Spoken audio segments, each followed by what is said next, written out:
Hello, everyone, and good afternoon. It's Monday, and it's 10 past 2 p.m. Central European time. Well, technically, it's just 9 past 2, but for the matter of the speaking, it's Monday afternoon, and I'm here to craft with you guys. I'm really looking forward to do so. I hope you've had a good week. Haven't really been live for a week. That's crazy how time flies. I've been busy, but I've had a great time, so that's quite important too, right? If you haven't done yet, grab something to drink. I have my tea here, and of course, your project to work on. Let's see if this tea is still too warm to drink. No, it's actually good. That's nice. Cool. My plan today is to work on the WaffleChic Shrug.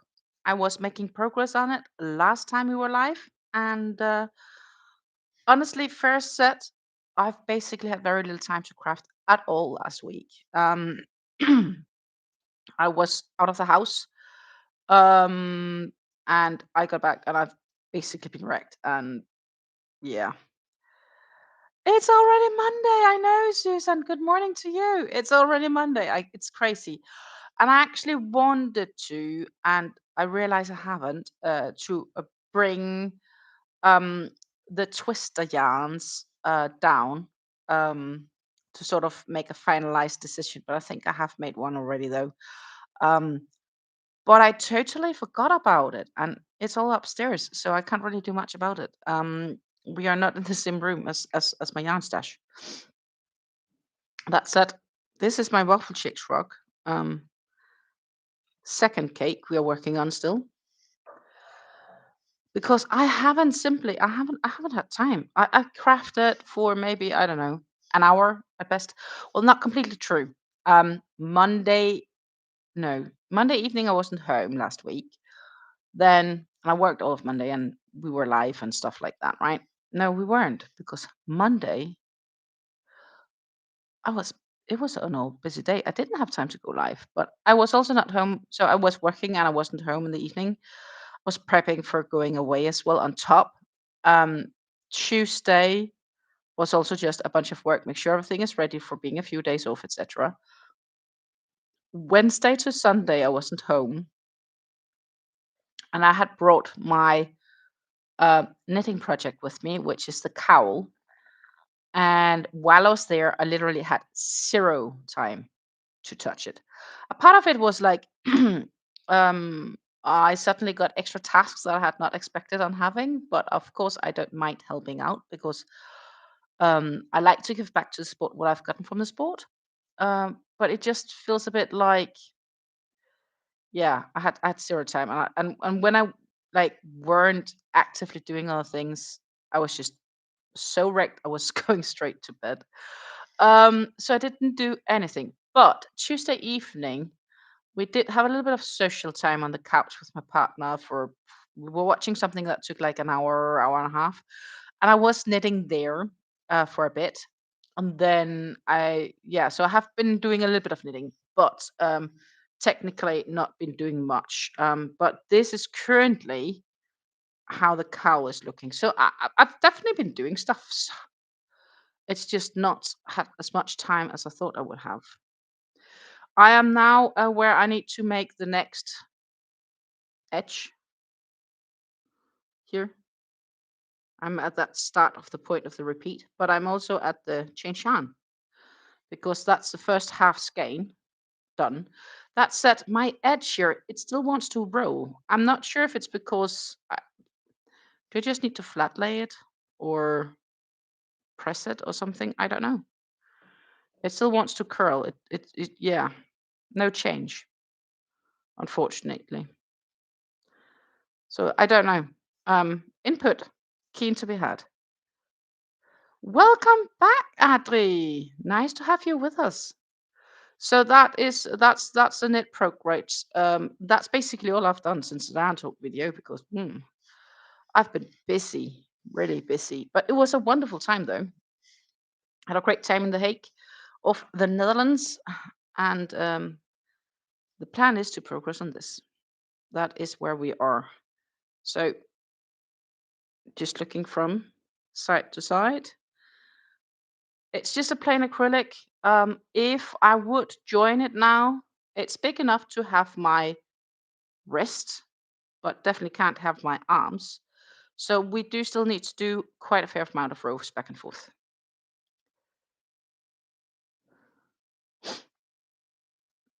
It is waffles, Adri. It is waffles. Yeah, I could definitely also easily do it with a waffle, but I have none in house. But it's the waffle stitch, and it's going to become into like this is sort of a bolero shrug kind of thing. And it's made in a quite lovely. I love this blue. It's a gorgeous blue. So Susan says blocking should help the curling, but it will curl a bit when wearing it. Yeah, that was kind of what I was suspecting. Um, it's what it is. I'm just trusting the process. That's where we are at now. Even though it does feel a bit like yeah, how can I say it?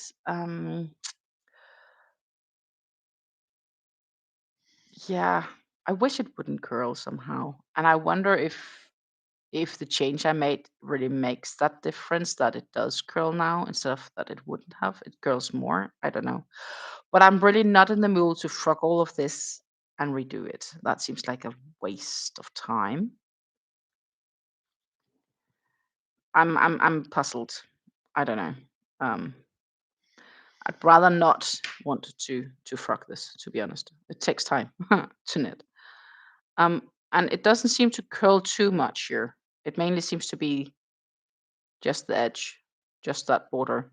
And when I'm looking on that, you get just that edge of the single crochets with on also. And then I'm like, maybe I should just have stuck um to the pearls and to the nets instead of doing this alternated one.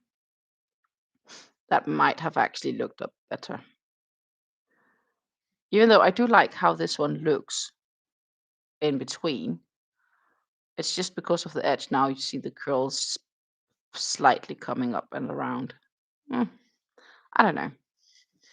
Feel free to share me your thoughts on it. And then we are going to do some waffles today, mainly. And I don't think we're going to get to the sewing together part, but we will definitely work on getting as close as possible. I'm just going to get me a little bit of background music here,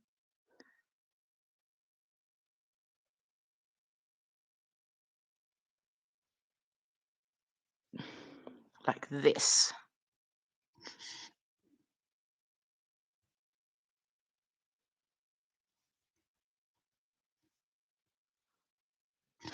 Susan recommends to make more rows on the top border to prevent more curling.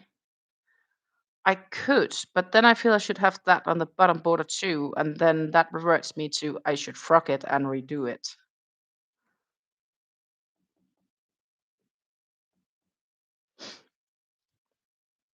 Or it should have had a ribbing.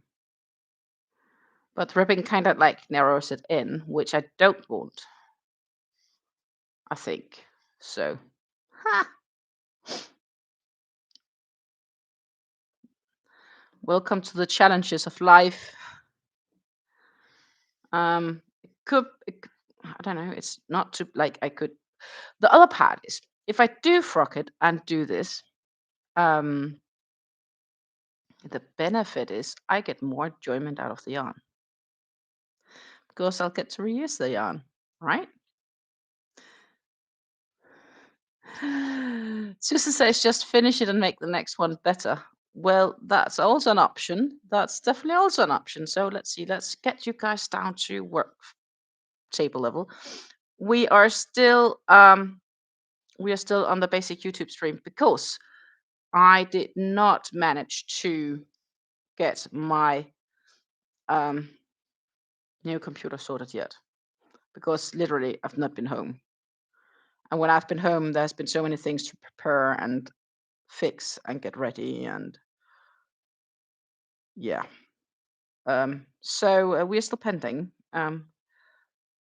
And I thought, "Oh, I'll, like, kinda can, like, do some of it today while I'm working," and I'm like, "Yeah, well, not because there is a few things with today. It's Monday. My Mondays are always a bit busier at work than my regular normal days. And then, of course, there are extra work waiting on me because I had a few days off work. So, yeah, we are still working on the basic end here, but that's fine. Absolutely fine. I can accept that.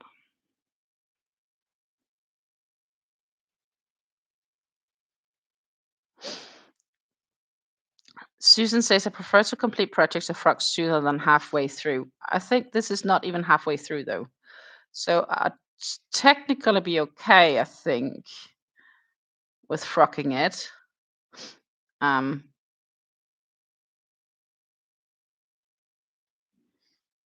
I'd feel okay about it. I'm just slightly annoyed that it curls so much. So I would need to, but I don't think, I'm just not sure if that would really fix it, right? Because it will keep curling. It will still curl on that edge. Even if I made that edge longer, I still think that would curl. Or do you think it wouldn't if I made it like if I made the bottom edge, let's say 10 rows, just to take some crazy sound or thought? Because like when I hold it out like this, it doesn't curl. So part of me is wondering, is it curling because I'm having it all on a recently somewhat smaller a wire? Could that be the reason? The current weather in New Jersey is sunny with a temperature of 10 degrees Fahrenheit. That's negative 12 degrees Celsius. Oh my goodness, that sounds chilly. Wind is blowing from west northwest at 7 miles per hour, and the current humidity is 61. It's sunny here today as well, actually, but it might say cloudy, though I see on one side it's sunny, on the other side it seems cloudy, so I don't know what's going to say. But it's dry, which kind of makes me happy.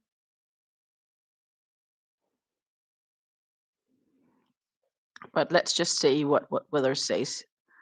Not so far from me here. I'm currently addicted to Annie Design's One Skin Hank shawls for using up my 100-gram hanks of full cotton blends and thin yarns. That's a good idea. Here, it's 4 degrees Celsius or 40 degrees Fahrenheit. Wind is blowing at southeast 8 miles per hour, and the current humidity is 85. Mostly cloudy. That's probably true. The sun is trying to get through, but it is cloudy.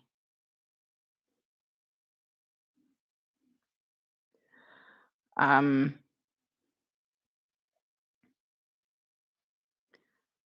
so yeah, I would be kind of sad if I would have to redo it, but I'm also very annoyed about the curling or the rolling. So I don't know. And I'm too much of a perfectionist.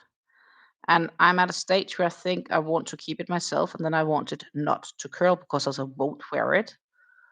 Um, and I was thinking I could get some fingerless gloves as well on the side.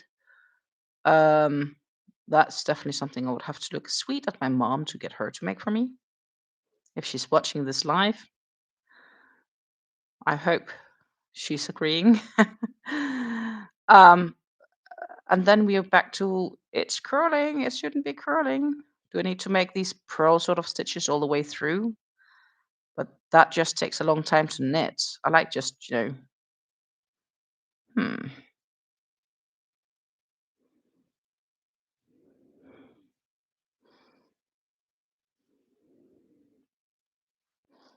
It's tropical there. It doesn't feel that tropical though. But definitely tropical compared to your place.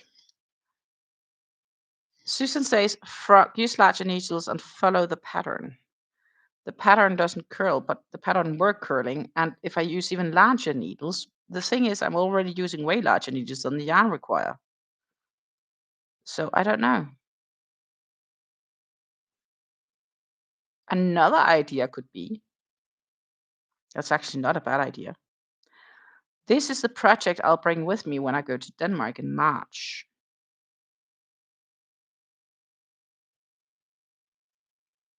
So I'll be in Denmark in March, and I definitely need a project when I'm there. Um, and yeah, that could be a good idea. Or I'll check in with my cousin when she comes and visit at the end of the month what she thinks, because she is also a somewhat experienced knitter. The looser the knitting, the less it will curl. Yeah, okay.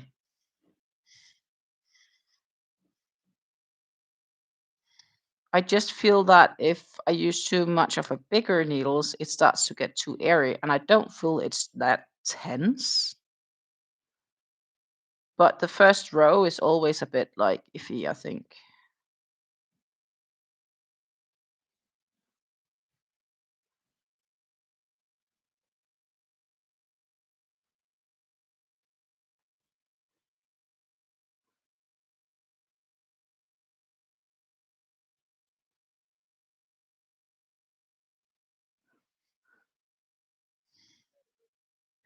That's actually a best idea so far. L- l- Change it over to a longer cord and see how it will look when it looks flat. Yeah, that's what I should do.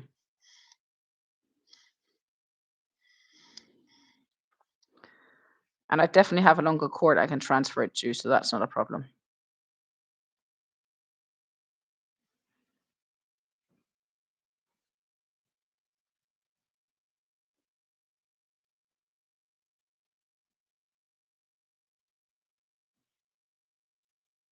It does show that my knitting skill is definitely not the same as my crochet skills, though.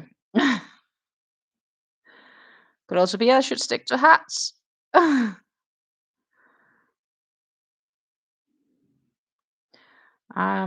yeah, that reminds me, I still have this new beanie I need to get started on as well. But before I can do that, I need to get an estimate of the yarn, if it's an if they were what needle sizes I would have to run with when I double them. I'm not sure because there's like no information at all. So I'll need to like weigh them up and make an estimate on the yardage per ounce.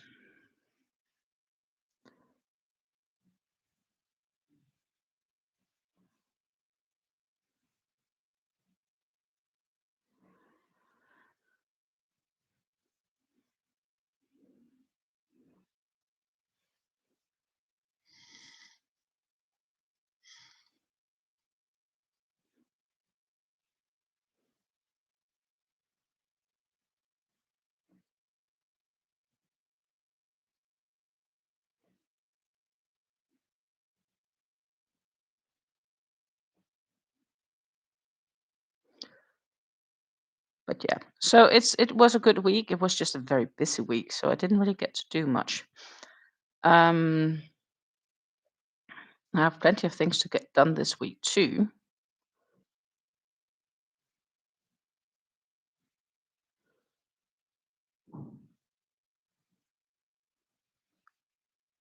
But the plan is that I should be live Wednesday and Friday as well. Um, then we will see if we'll reach to finish up this one or what will happen, or if I'll have to find another project. We also need to get slowly started on that hat collector shawl. As I said, I think I'm probably gonna run with the coral. Um, I was looking at two of the yarns. Let's see if I can find them again. But I think I'm probably gonna go with the coral for the center hat, and then yeah, I think that's gonna be it. And the other one I think was flamingo. Give me a moment to find my order so I can remember that names out of my head because it's such a few days ago that I made it. Mm, yeah, flamingo. But I find coral kind of like wipes better. Oh, thank you. Good morning, Revenant. And Rita got a membership. I don't know if Rita's around today, but that's nice. Oh, so we all been busy beavers. I swear to you, last week I was flatlined. Literally. It's so crazy. My feet are still hurting. I was standing so much. I was standing so much, being so active, doing stuff. It's just utter madness. And I was like, I'm sure I somehow can make it to finishing to finish up this um the setup of my new computer. I just haven't been able to because everything has been so busy to get stuff done. Oh, that's new. How fancy.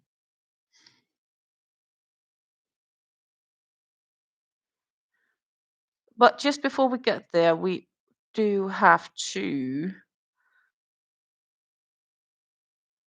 play a little bit. So we're sharing the stream. At least it should be, but I think it's not. So we'll have to redo that. It's because I need to press allow. I am missing my streaming software 100%. This is what I wanted to share with you guys. Thank you so much, Revenant. Thank you.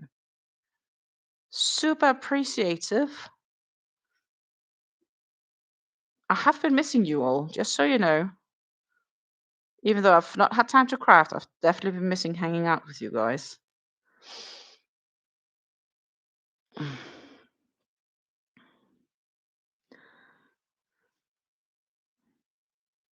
Revenant has finished 3 objects. Hello, Sarah.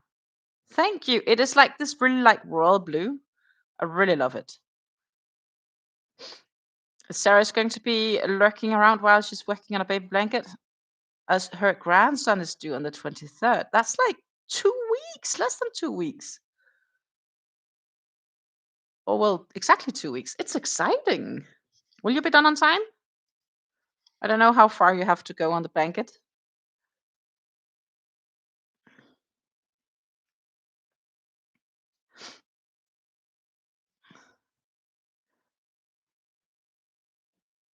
But yeah, so obviously,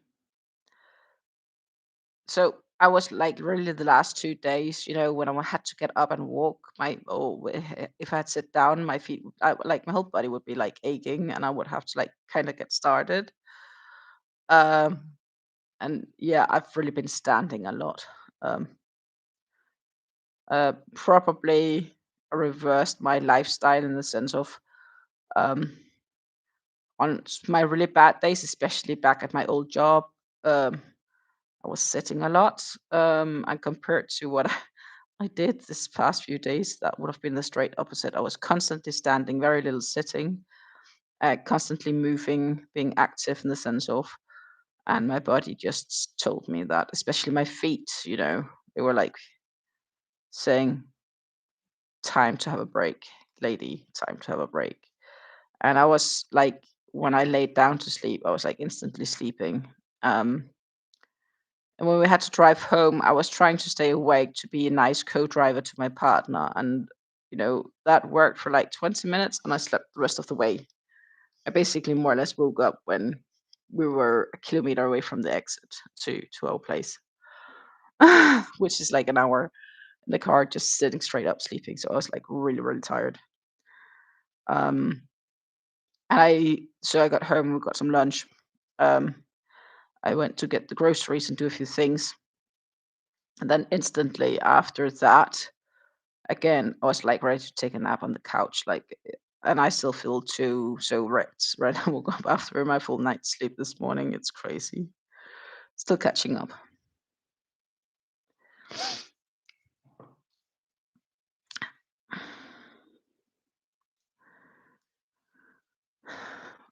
The blankets will be finished though. That's not ready yet, but blanket will be done in time. That's good to hear. Meanwhile, Revenant has been so kind to share us one of his blankets. So let's pop up and share that one.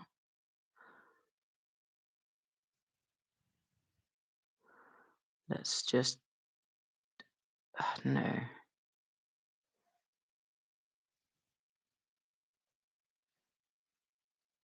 No.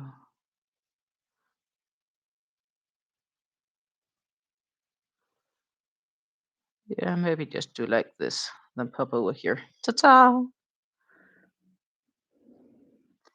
There we go. That should be Revenant's blanket. It's a corner to corner, made in the red heart bitty stripe yarns in the colorway crayon box. And that looks like, I would say, queen sized spread, more or less. Looks good. I like the colors.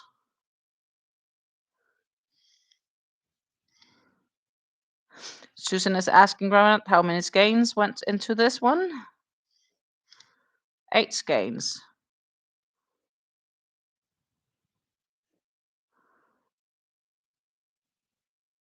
So as you may very easily be able to figure out, my yarn consumption for February is suffering right now because I clearly, very clearly, did other things during this month so far.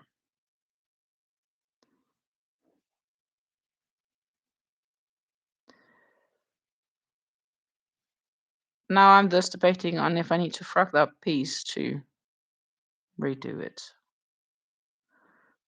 to 2-2. I need to think.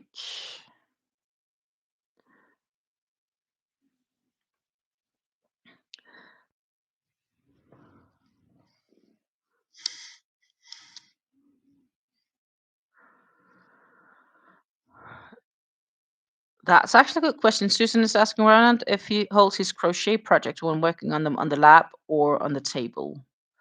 So right now I am on the table, but that's more for you guys to easier see because I would tend to move all the way back here, if I would just sit on my own. Now I'm leaning a bit forward and sitting on the table. In my case, Rev is always on the lap.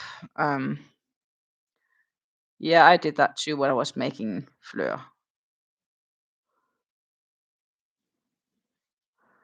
I will be sharing the other VIP once I finish this row because that is a nice place to stop for me.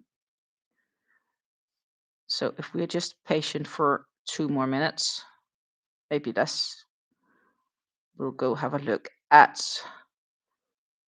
the timeout VIP, so to say.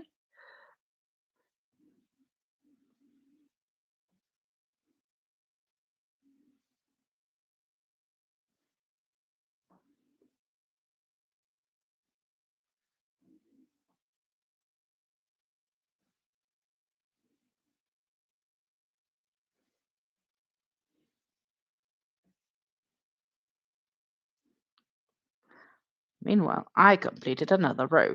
Hallelujah.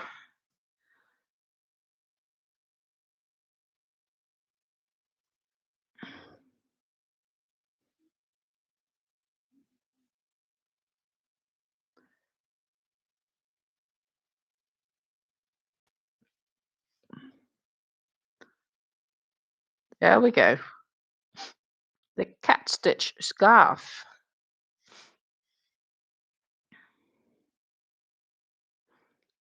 I like the kitties.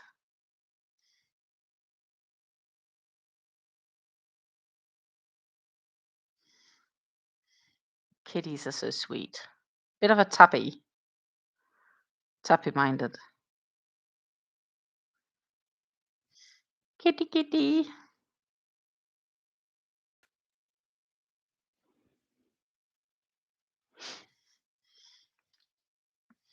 Yeah, so for the hat collector shawl, I definitely think it's gonna be going to go with the coral. That would be the second color showing on the cake. Let's see if I can actually find that. Cake yarns.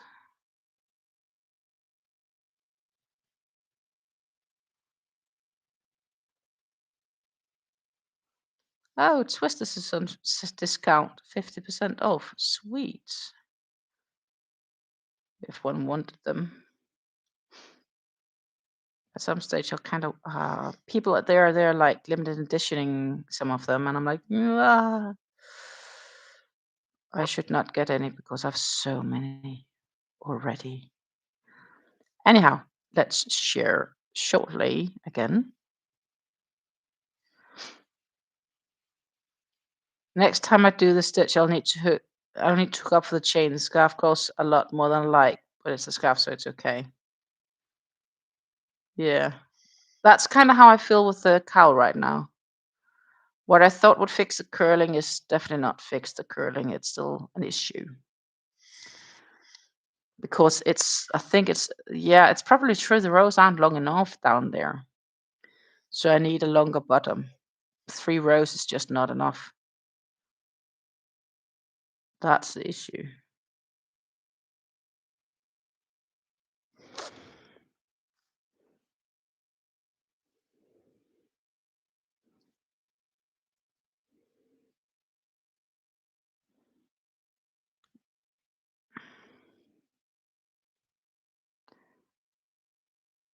That is the issue. Anyhow, twisters. Here we have the lovely twister cake. What I'm saying is, I think, and I looked at the colors, and what I think I've decided to do is the center heart is going to be the solids of the second color that it fades into here. You see, first it starts to go like one little strand, and it gets 2 strands and 3 strands before it just changes to a lighter color. I think it's gonna be the coral because I think that coral is the closest to not be too contrasting, yet be contrasting enough um, to make it look nice, if that makes sense. So that's currently what's in my plan. The other alternative is to take the second color, and that's already quite a bit lighter. That's the flamingo. That would definitely be an option too. But I feel the coral will fit just a little bit better. Like the flamingo is almost too bright already. As in the flamingo is still contrasting, but not like extremely popping, if that makes sense. So that's my thinking. That is my thinking. On the upside, my wife adores the scarf. It's always good when the receiver likes them, right? So, a friend of mine fell in love with my ultimate sacrifice shawl that I made this autumn, the blue one, and she would actually like to purchase it from me. So I'm likely just gonna sell it to her. Optionally, I'd need to make a new one, but it would make more sense just to sell it to get room in my stash. And I told her I'll just like I'm happy for yarns and shipping costs and stuff like that.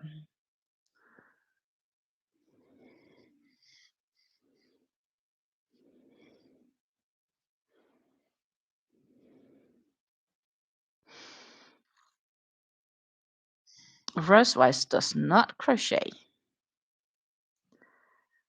No yarn stuff. That's usually a woman thing. So it's always surprising when men ends up doing it.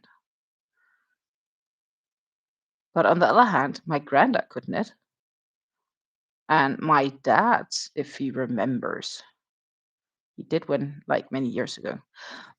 But many years ago is like when I was a small child and when there was only like 1 or 2 TV senders. Um, So it was limited what was interesting on TV, and you tended to do other stuffs.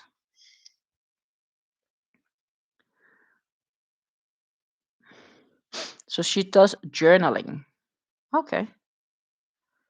You could consider making like a crochet journal cover for one of her journals then,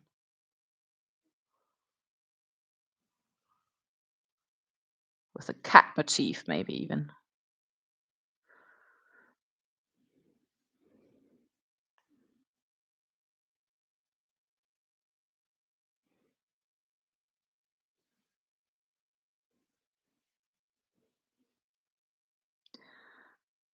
So yeah, um, I think that's where I'm heading with the hat collector shawl. I will, I should Wednesday bring those yarns to the stream here. We can chat about them. I definitely should do that. Um, I've also been debating whether I should cut up those yarns and wind them all up loosely, or if I should just take cake by cake, because the benefit of how I work the cakes is I take them all from the outside. So I don't necessarily need to loosely cake them up. I just need to change yarn. And I will need to cut and weave in ends regardless as I'm changing yarn. So I could also just, do that with them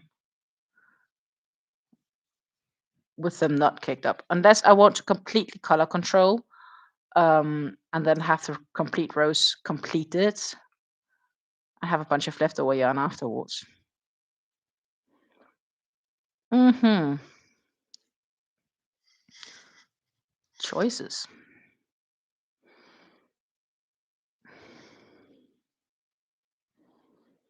Rev said, I finished the corner to corner Thursday night, the scarf on Friday, and then I made a throw blanket over the weekend. In my ongoing shop, my stash efforts used up all the leftover yarn from a blanket I made for my mother. I'm not the only one trying to chew out that stash, except that I did buy yarn. But it was okay. It's for a project, so I can use up other yarns in my stash. Right? Sometimes you need to get yarns to make it able to finish other things. Is my point of period here. Let's see here.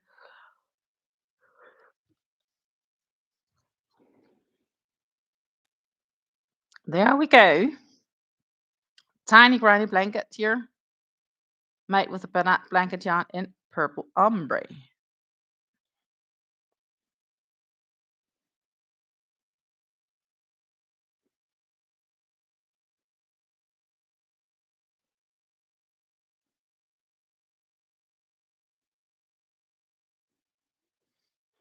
Looks nice.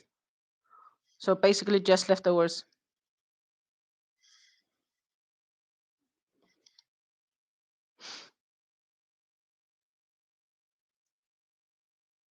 I need to get some of my yarn sorted too. Like I want to make sorted in the sense of my scraps. I want to get a bit more clearer overview of my um cotton yarns.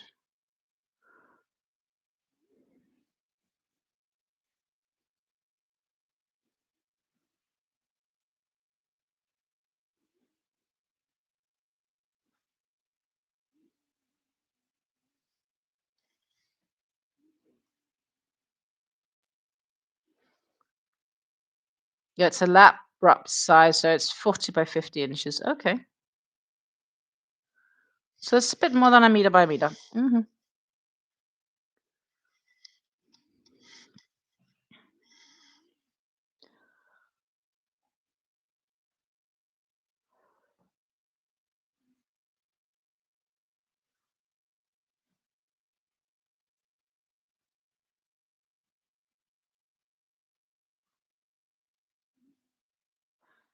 Yeah. So I'll definitely be laying out that cowl, and then we'll have a look. I could actually probably do that now. I think I have the wires here.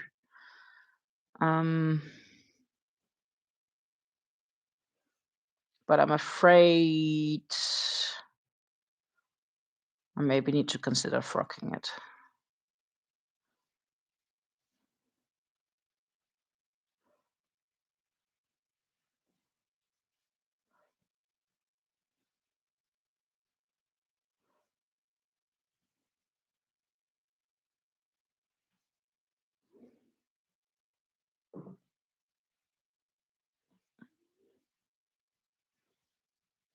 because it just curls too much.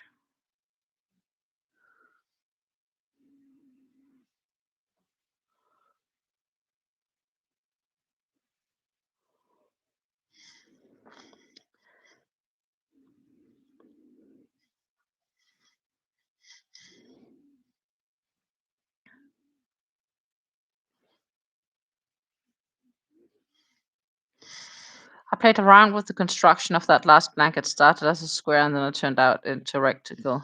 Okay. Some things is easier to play with than others, I think.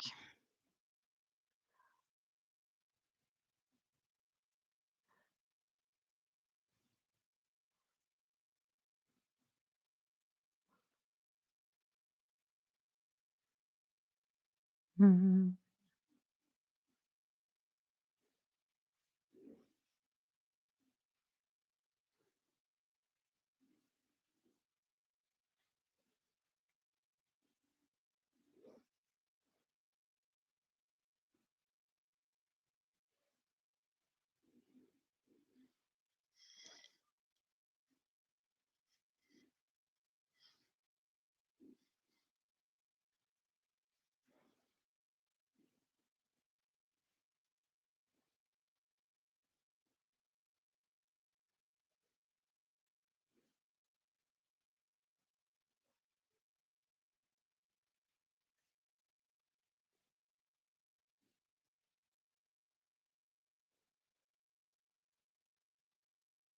Mhm.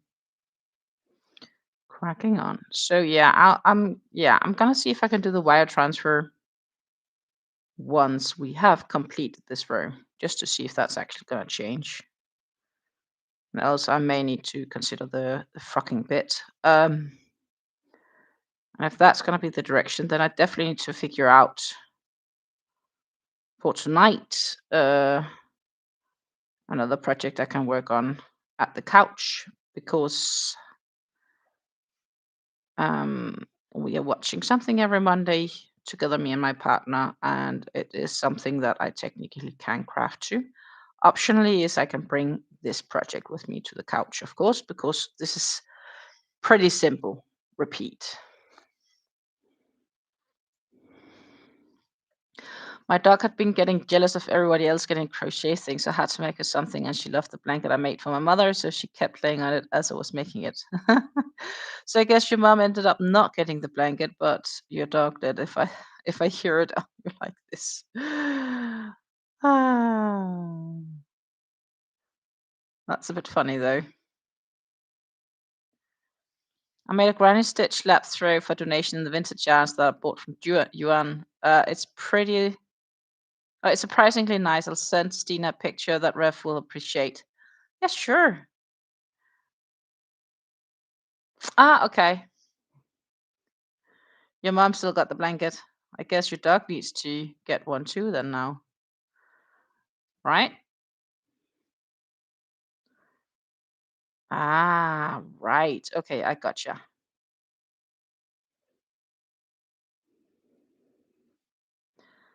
I think I misunderstood from the beginning then.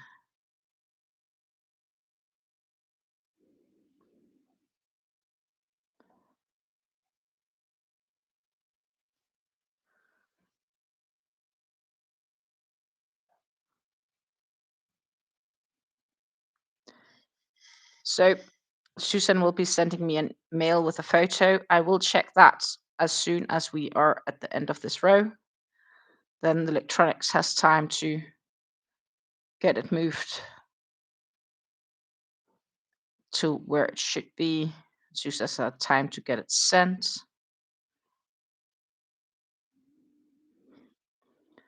Mhm.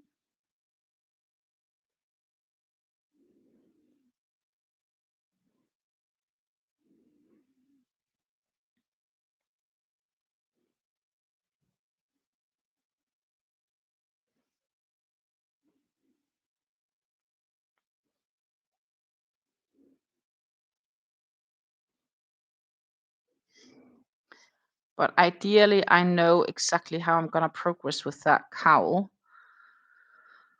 soon because in 2 weeks' time as well, I will have a day in Germany, and that is a fair drive, and I'd really like to make sure I could bring a project with me to work on. Of course, I could just bring a hat with me alternatively. Um,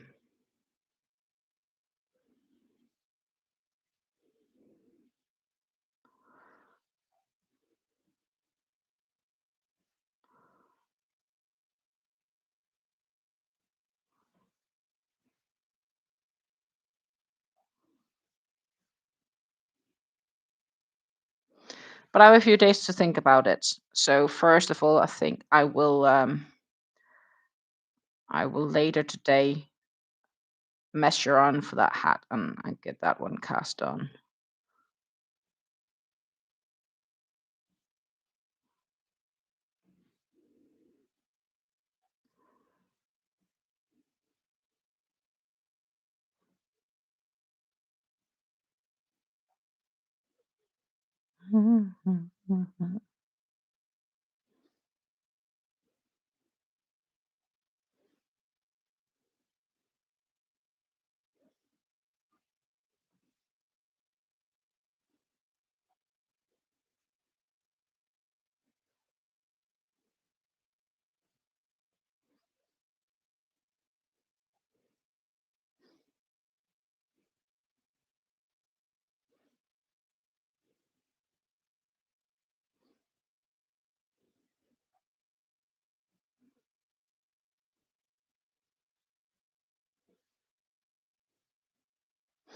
So that was second row of today.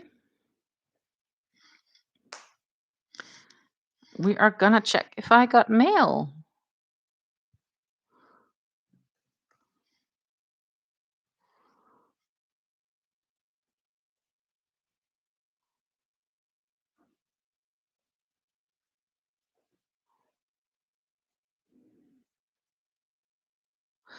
I get other mail. It's like, please come buy my yarn.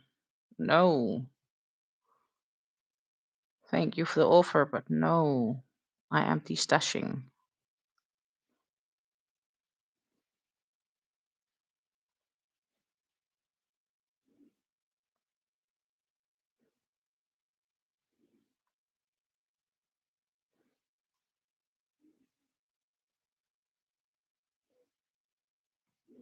Hmm. And here we go. So I need to share. Good morning, Lisa. It's great to see you. You're a few days home before we're off to the next warm destination.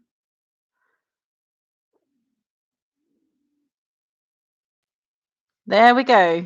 Lisa's blanket.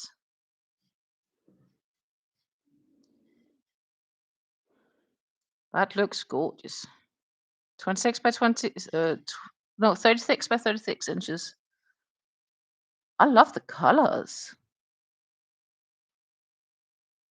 I really love these colors. Nice choice, Susan. Nice choice. I really like these colors. I definitely like them. Meanwhile, I am going to find.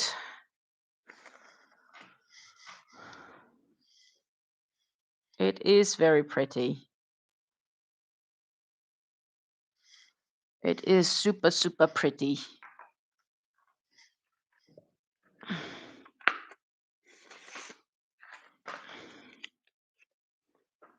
So, Stina's issue is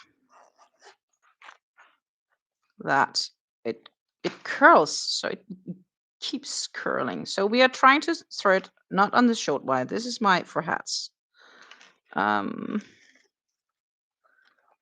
Wires.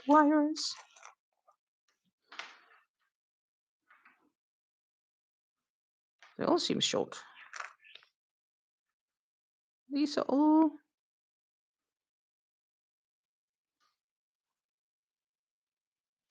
short wires. I thought I had longer wires. Guess we'll make a connector then. We can connect 2 in case needed. That's also a possibility. Actually might be easier instead of taking it off and putting it on. I should have cable connectors here. There should be a cable connector in this one.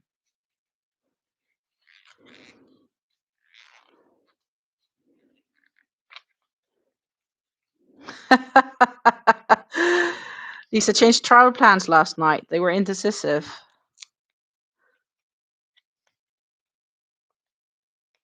Oh my goodness.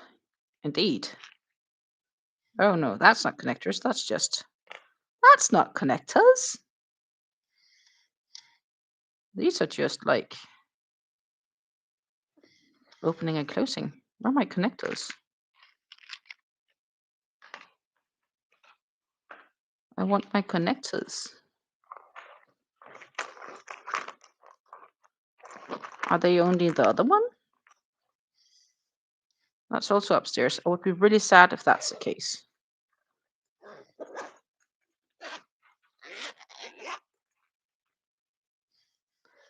That might be the case.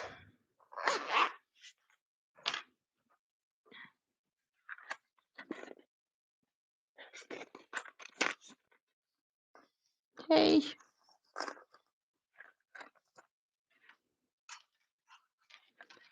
So I really need to run upstairs to get my connectors because there's no connectors on the special length. What's that for iffy stuff? No connectors. That would have been easier, right? Like if I just had connectors.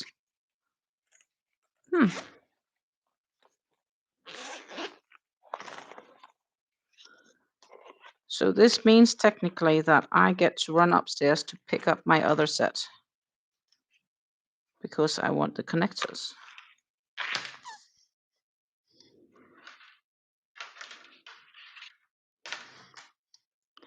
Well, I guess that's going to be the case. Then you guys can have a look here for a minute and then I will go fetch my connectors. Because clearly they're of different opinion. You may be able to hear me chit chat a bit a while because my audio should be through my headset. So let's just keep doing that. Then I will find my connectors. I could actually also now when I am up here regardless to fetch connectors, bring my yarns for the hat collectors with me. That would make sense, wouldn't it?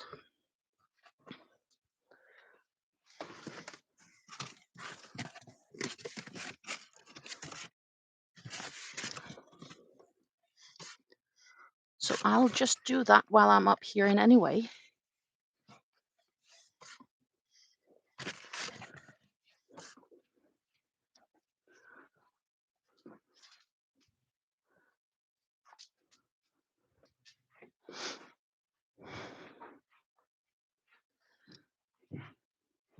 Da-da-dum-da-dum.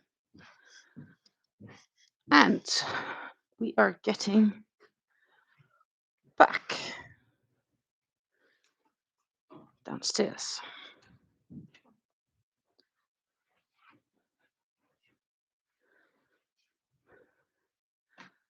Look.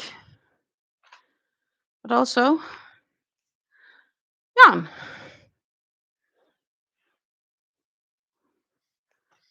So we have more to chit chat about. I'm just grabbing my blanket. It's actually warm enough to almost not need a blanket.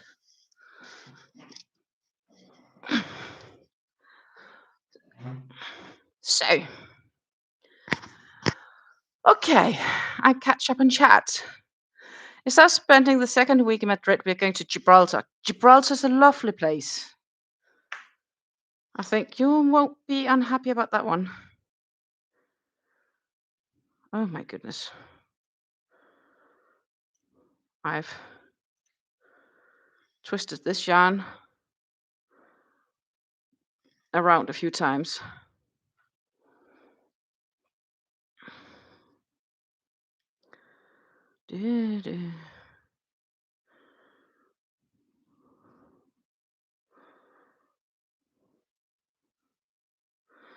So I already frogged this one once. I really would not want to frog it again. But we'll do if have to. Let's see. In here I think it's just that's just needles. So this is my regular length needles. They're longer than these. But they actually came with cable connectors. That I do know.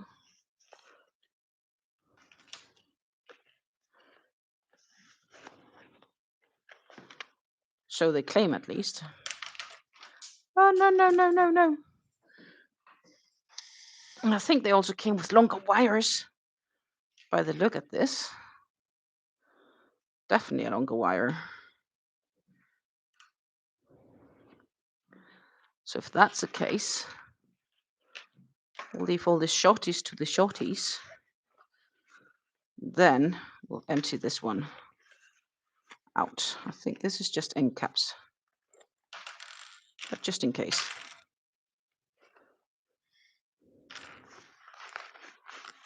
Yeah, that's just end caps. Not sure if I need them, so we'll put them back in. Don't think I need much of them. This is the same explanation how to join. Should thus be cable connectors in here. And if not, then I'm actually rather disappointed about Knit Pro.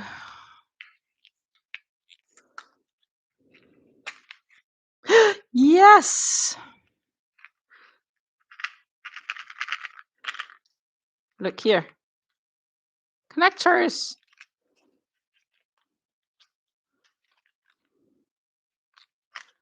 Ta-ta! Quite sure this is big enough. So what we'll do is we'll slide that one off and connect it. And slide it on. Would be my logic thinking.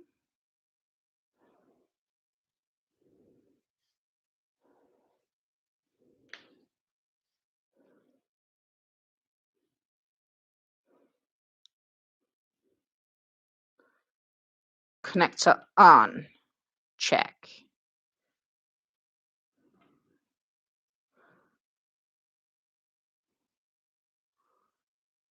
Connecting second piece.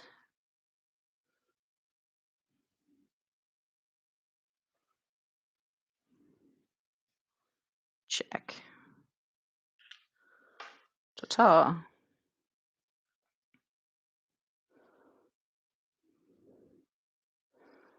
Technically, I should probably just for safety precautions.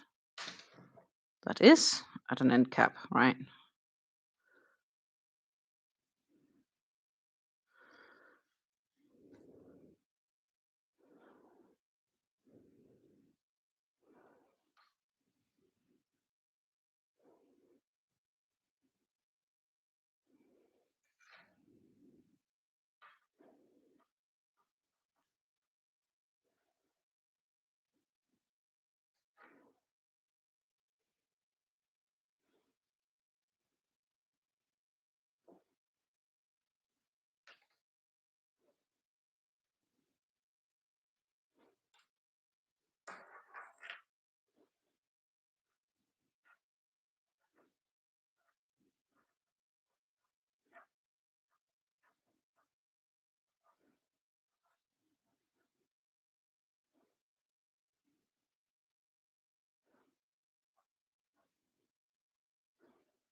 So if I'm good, I should just be able to take off this, put on an end cap. My goodness. And then we should be able to flat lay it.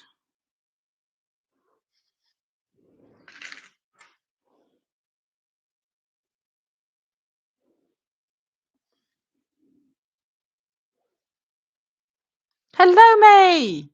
Yay! You're here! Glad to see you. Ladies, May is an absolutely wonderful Norwegian. And she also spins her own yarn. So, Lisa and May, you girls need to meet one another because you have similar hobbies.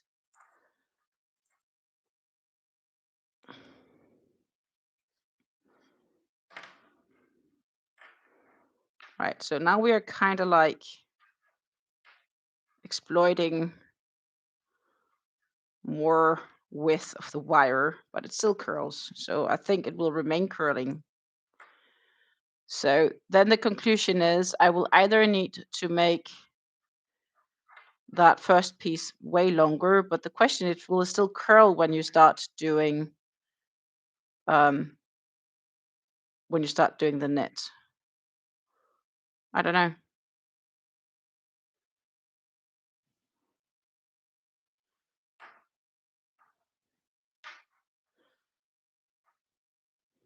I don't know.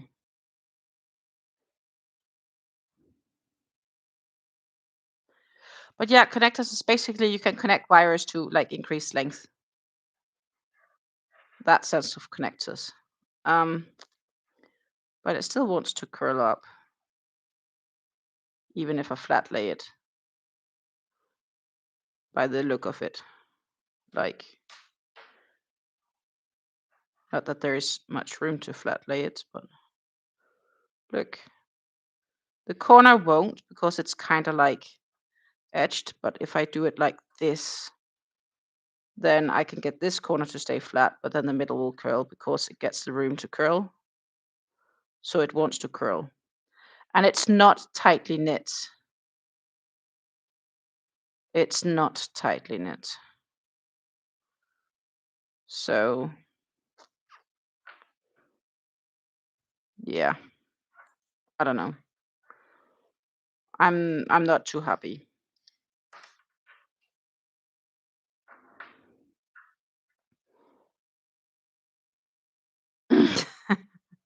The never-ending story of fibers, definitely. So yeah, while I really like how the knit pearl thingy comes along here, I am hardly debating if that's helpful at all. I need to think, or at best, in any case, I could check in with my mom. My mom is like my oracle. She's my go-to for all sort of odd questions. No ribbing, no ribbing, because the pattern doesn't have a ribbing.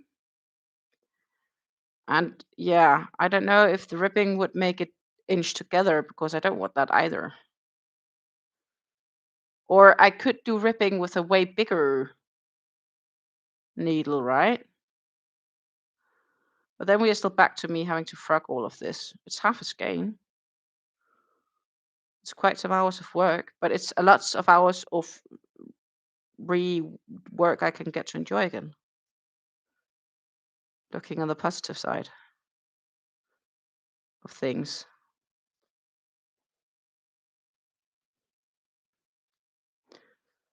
Just respinning up this yarn because it kind of got fluffled out.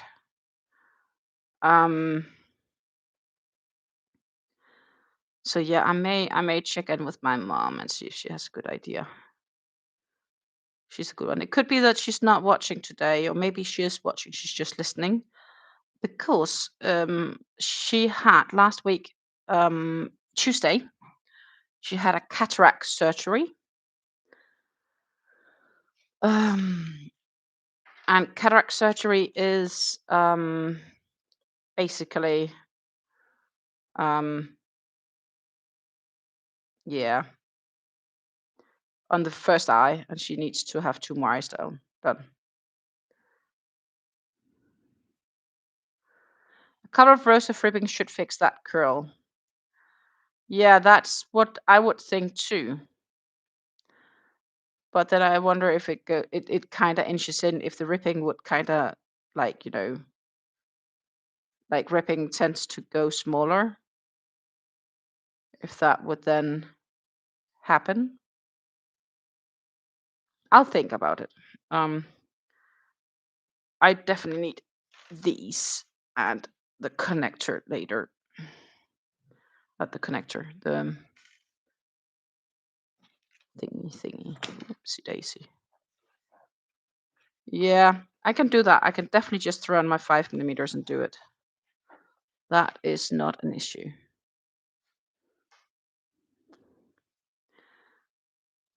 And I learned that my bigger set also come with longer sized wires. Haha. Compared to my shorter set. Ba-ba. That's cool. I'm gonna add the connector to my shorter set though, because I actually do like to work with my short set in general. With the shorties. At least I have not had a project yet where the others have been more practical. They may come eventually. But as I said, I was picking up something else while I was upstairs. I picked up. See what this is? It's the Hobby Twister. It's on sale right now, 50% off. Should you be interested?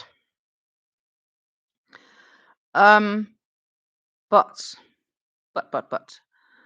for the heart collectors, we're gonna make a choice. May the pattern tells me to do 3 rows of purl, 9 rows of knit.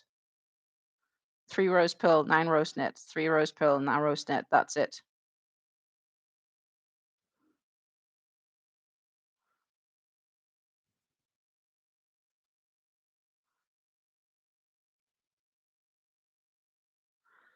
That could also be an idea, an I-cord edge maybe. That's a new something for me to learn. But what it is, I don't like how it curls right now, so that's just not gonna be an option.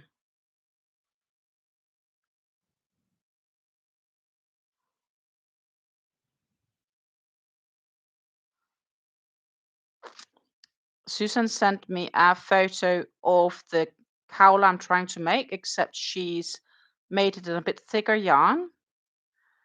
And that doesn't. So yeah, I don't know. But mine instantly curled. Like when I had done the 3 rows of of purl and then went on to the knit, it instantly curled.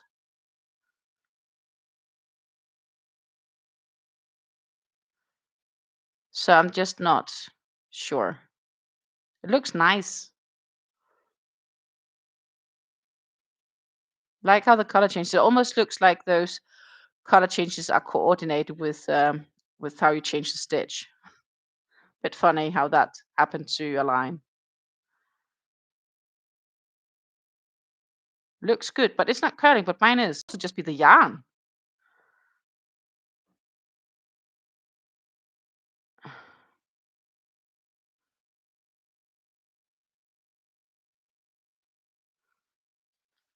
Lisa would switch the first 3 row section to 3 rows of ribbing. Yeah, or I could even make it a 5 row for that matter. That wouldn't probably be too bad either. Um, but I definitely need to give it a think. Anyhow, this is the yarn I'm going to use for the heart collector shawl. I have 2 more of these cakes. As I said, we are starting from the outside. And then, because we're starting on the outside of all of them, it would probably work up fine just for me to, once I get to where it first changes, I'll just like cut the yarn and add the next instead of having to kick them all up.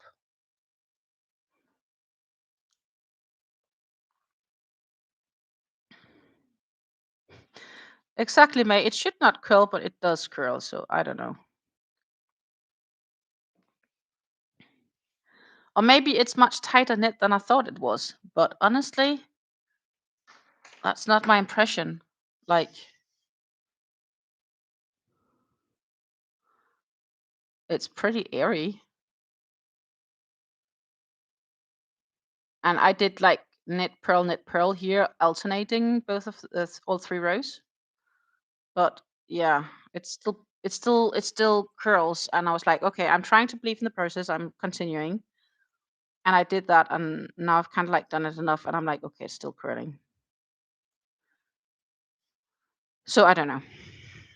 Yeah, it could also be that the yarn just ends up turning into a completely different project because me and this pattern is no friends. Plausible. But yeah, so as I said, I have 3 more of these, and as you saw last week, both in last week's yarn haul video as well as last week's yarn talk video, I've gotten some yarns for that center option. And my main thinking right now is to use this one. This is a coral. This is flamingo. I do believe I have the light peach with me. Just give me a moment. Yeah, light peach. That's light peach, this one. Because the dark masala obviously is not an option, and the cream is just too bright differenced. So what you need to think is it needs to work with the edge. And I think then light peach here, which looks much more creamy on the camera, is too bright difference from like, because it needs to be straight next to this one, right?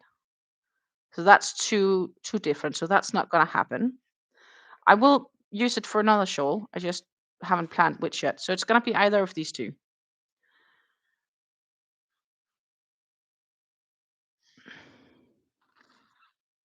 That's my thinking. Both could work. But somehow this just speaks a bit more because it's closer to this one. And it's not fully like no place here where the color changes. It's fully this because here it's like one strand, and then it goes to 2 strands, 3 strands, and at the 3 strands, then the dark one isn't in there anymore. We get 1 strand of this and 3 strands of this.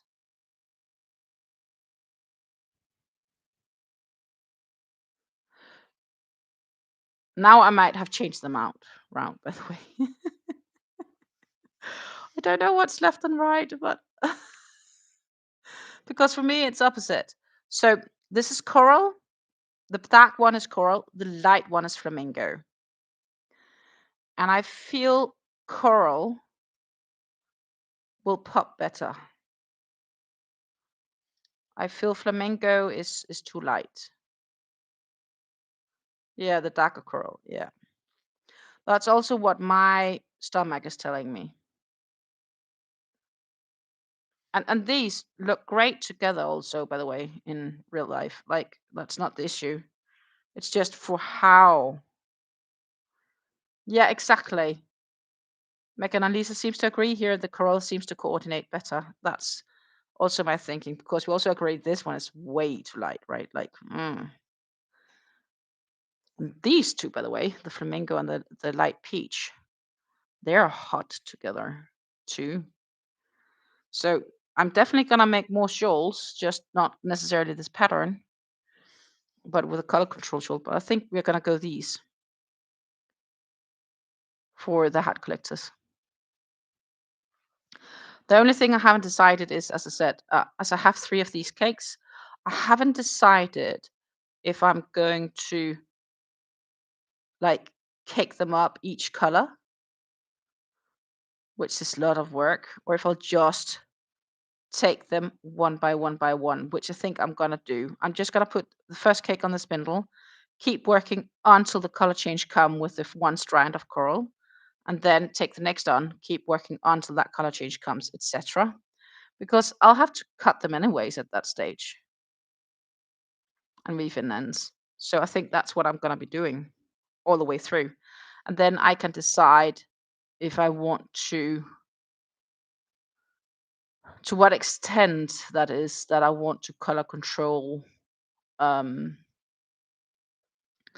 them throughout. If I want to, for every row, color control them as well. Though that, if I were to do that, then I would definitely need to cut yarns and kick them all loosely up because that would require me using a weight scale. So that would be way much more work. So that's probably a nay.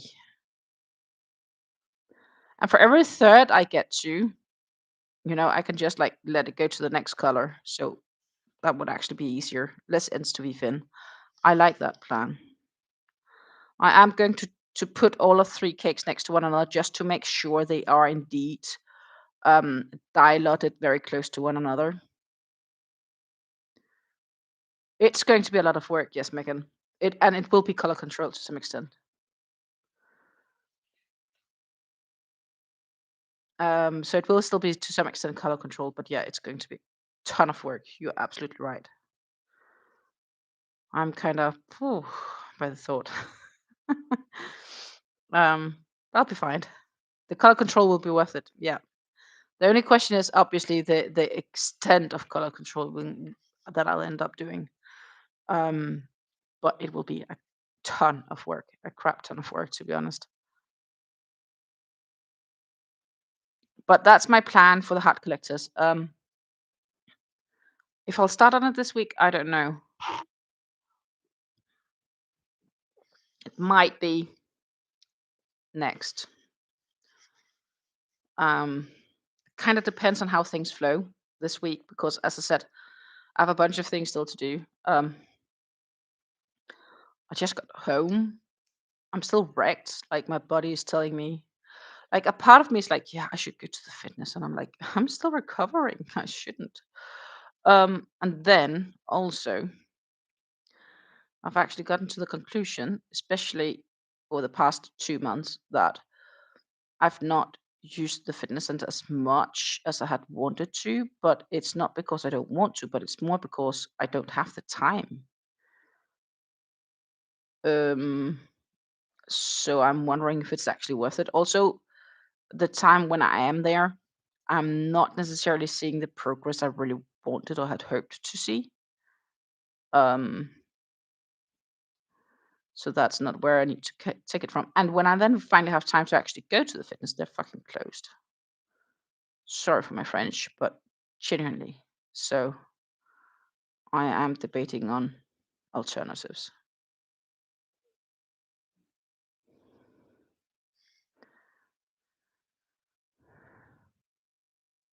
And if you use matching nuts, it won't be extra ends to be thin. Yeah, well, I don't actually. Because then there is this feeling of a knot in the yarn. And I'm not too keen on that. Lisa gets to start a new shawl today. Hallelujah. Did you finish up that cardigan, by the way? Or the hexie?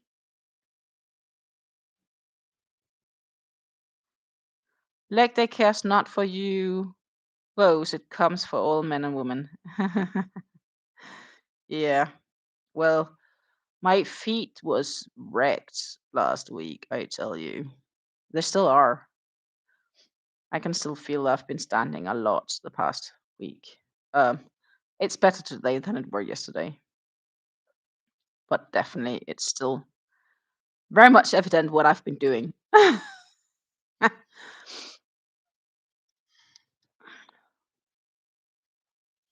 But for me, it's actually more like I'm realizing that I don't feel, I think it's just too expensive, my fitness that is, compared to the amount of times I'm there. And I do have alternative options that's free and they don't close because it's either here at home or it's go outside.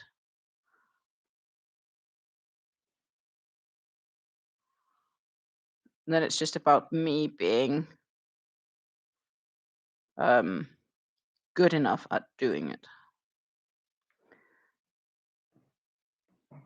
Megan says, "Can't wait to see how the hat collector shawls works up. I need to start one soon." So I am keen to see that too, but it's not gonna work up quick, I think, or maybe it is, but it's gonna be a long project because we're talking about 3,000 meters of yarn, and if I would only work on the hat collectors, I could maybe finish it in a month, month and a half,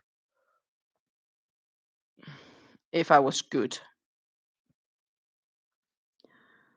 But reality is, I have other projects I would like to work on too. So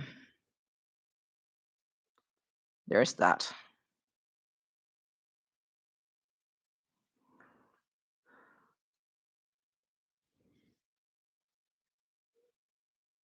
Hmm.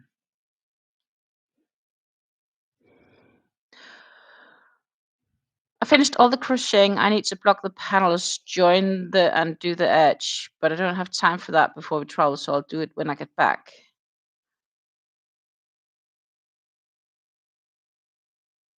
This is a shawl you're starting on, and you're going to do it in Hobby's Twisted Love. That's a thin yarn. Let's pop over and see that is. I just need to press a few buttons here. There we go. That's gorgeous. Well, that just popped into my favorites. That is nice. Wow. I'm curious to see how that's gonna look in Twisted Love because that's so variegated as it is. Let me know. Could probably work up nicely as well in a big muffin cake because it takes quite a bit of yarn. By a Polish designer. But looks nice though.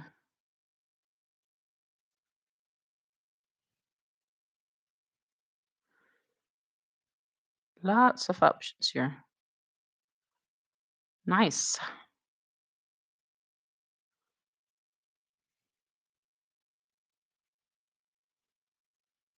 Definitely nice.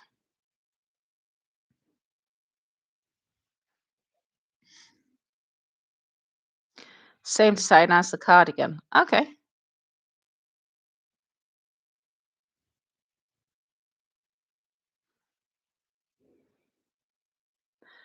Definitely gorgeous. Definitely gorgeous. Remnant just started Rhythm of Resilience after 2 projects with almost no weaving in ends. I am changing colors over round. Pray for mojo. Ah, yeah. I'll pray you don't lose your crojo.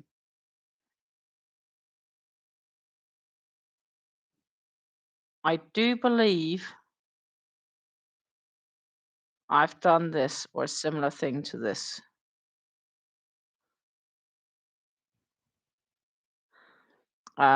Just gonna pop over again.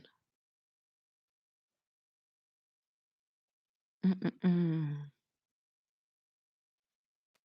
Like this. Here we go. Looking at the photos here, I'm like, I think I made this, but in a solid white at some stage. Or something similar at least.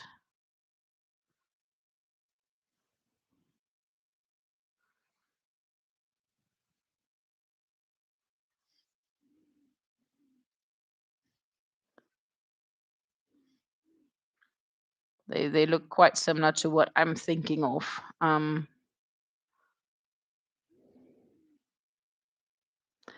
did though think Yuan wasn't really a pink guy, so I'm a bit surprised to see this one laying here in pink colors.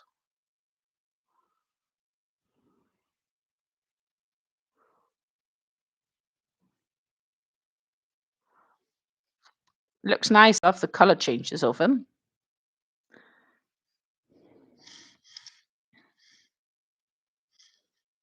It's most definitely super pretty.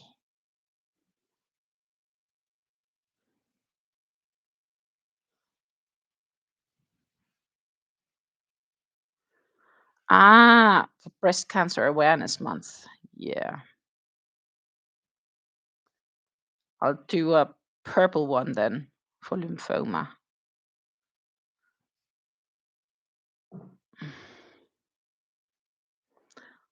Yeah, or carry the yarn maybe. Though if you carry it often, it will at some stage be sort of showing.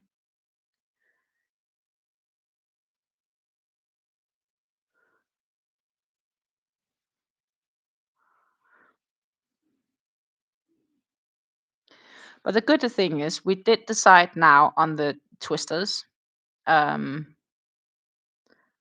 that I am going to use the coral. Yeah, I think that we all agree that resonates better.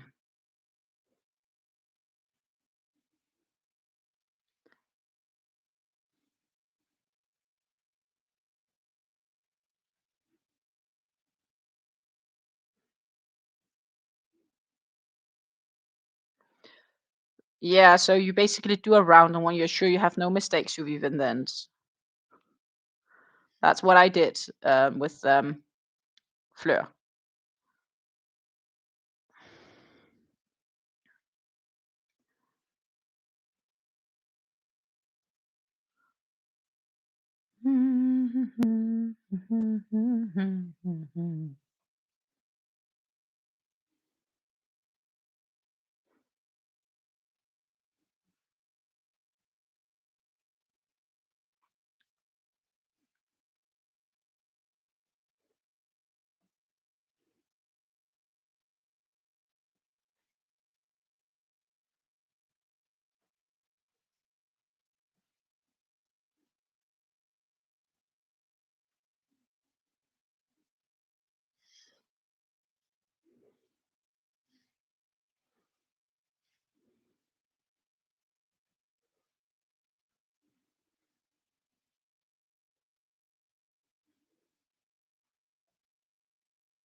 Always an option to carry yarn. Sometimes I'm happy I carry the yarn. Sometimes it's a pain. I was happy to carry the yarn for Fleur. Yet when it got bigger and bigger, it was really inconvenient. Um, because of the size of the blanket and how I was sitting with it.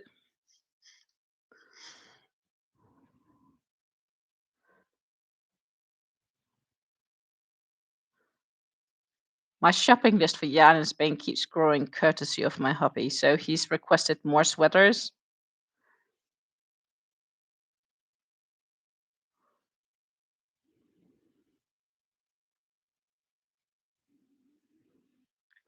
And when will you be heading back? You're just like, are you doing 2 or 3 weeks in Spain?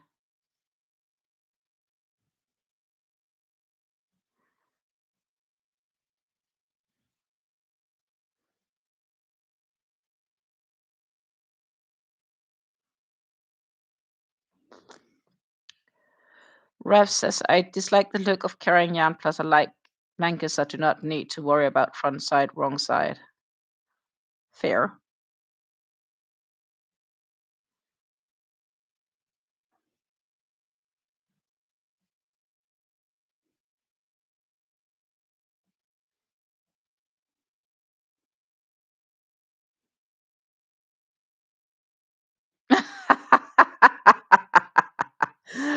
I love your husband without having ever met him, Lisa.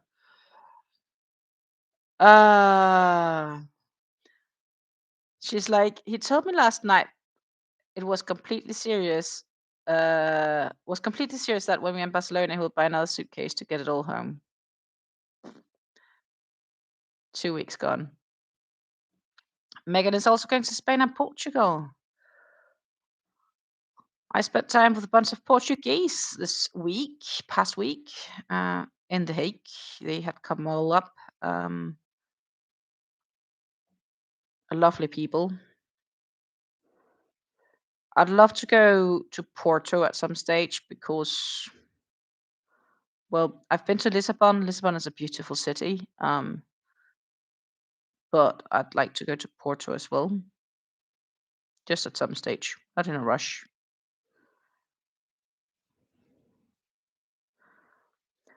Please let me know where the good yarn shops are. um, Megan, a good idea because Katia yarns are Spanish. It's a Spanish brand. And they do have retailers. So if they're good stores or not, I don't know. But I'm going to share you their website. It's very easy. And then on that website, they actually have a place where you can go look for yarns. Let's see if I do Spain.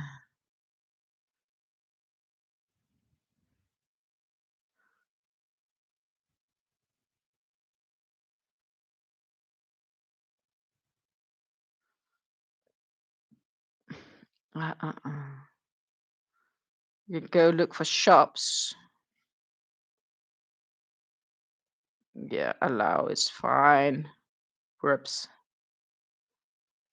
I'll share this one. It's English dash shops. You can like type in the cities you're in under the shops, and it will pop up with all shops reselling Katia yarns.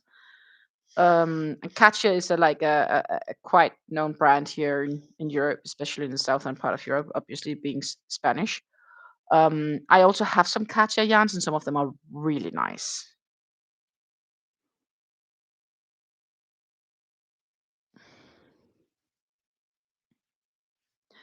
Lisa's traveling on the 28th. Yeah, that's 2 weeks. Safe travels.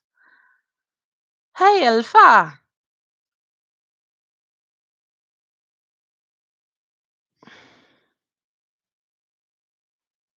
Sometimes we're just not always lucky with weather when we travel.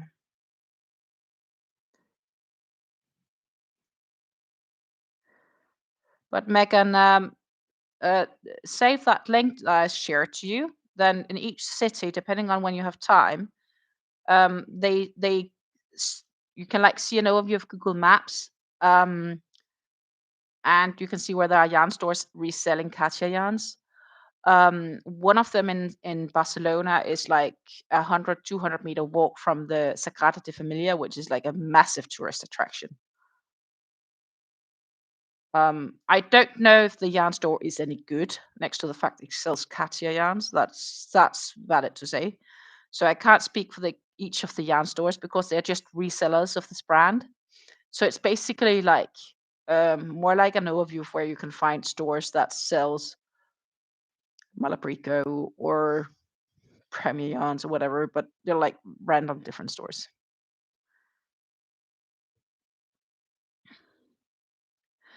The weather must be good. I love to travel to Spain, Malaga, Tenerife, Gran Canaria. Yeah, I love good weathers too. Who doesn't love good weather? I need good weather. Um, I have too little good weather, I think.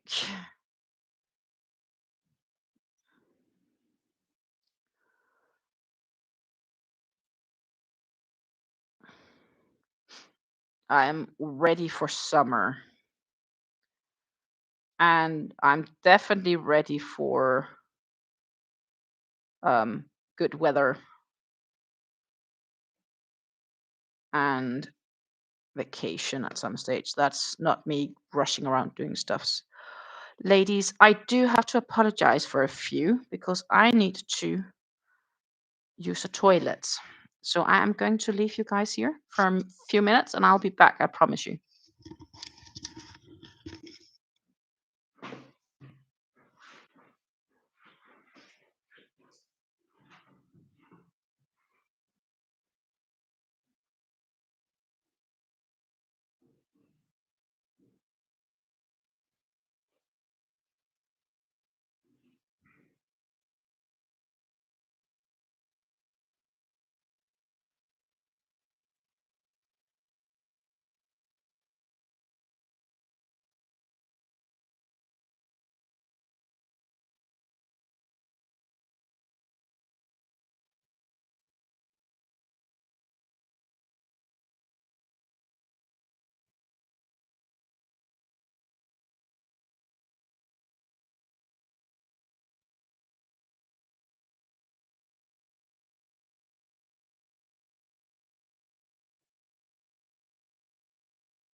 Thank you for your patience, ladies. I definitely needed that small break. And I'll get to catch up on you guys. You have been chatty. Mhm. Let's see.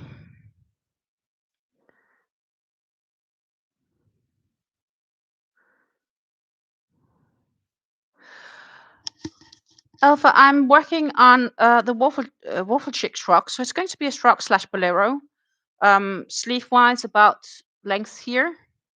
So basically, it's one square. Then eventually, I'll sew them together and leave a gap between shoulders. Actually, I have the feeling it's going to be much shorter than I anticipated it will be, but we'll see. So I'm going to sew together the sides, and you'll have this opening where your shoulders go into, and there will be sewn some nice etching around it. That's the plan. Lisa's looking at two stores in Barcelona, one called Miss Knits, and the other one is called La La La La La Lanu. La Lanalu. Whoa. That was some words to pronounce for me. Olaf is crocheting a chunky beadie to her daughter. And meanwhile, Megan and Lisa is definitely discussing yarn stores in Barcelona. My biggest concern are the stores having enough of one color in stock to sweat a quantity for my hubby. Yeah, you'll have to see.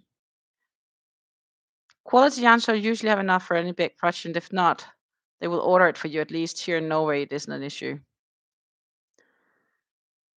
Yeah, we'll see. Apparently, I'm chopped liver. I hope not.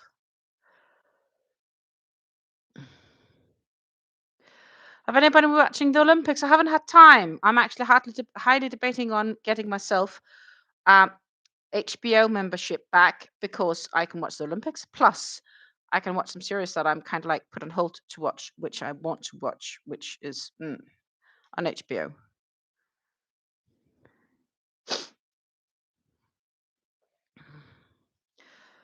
Your husband is indeed a very large man in the sense of he is very tall. Like May, I'm talking about Lisa's husband is like a Viking. XL. Not just like an XL, but a Viking XL. He is definitely a tall fella. A tall white fella.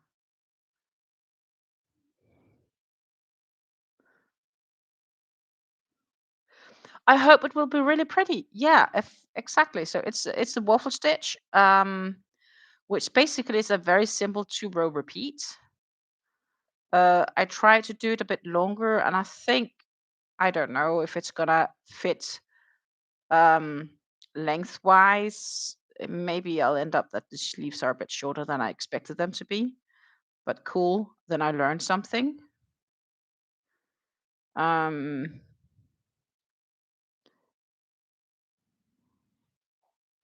he wears a 3XL tall.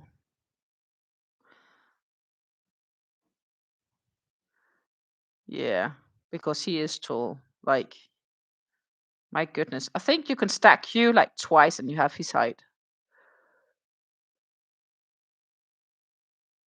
Big man with a amazing. So is mine. A big man with long beard. I still have no problem buying enough yarn for sweaters for him. Oh, that's a good thing. But the reality is just May, when you knit a sweater for your husband or if you knit a sweater for yourself, it will take way longer to knit it for your husband because he's just a large fella.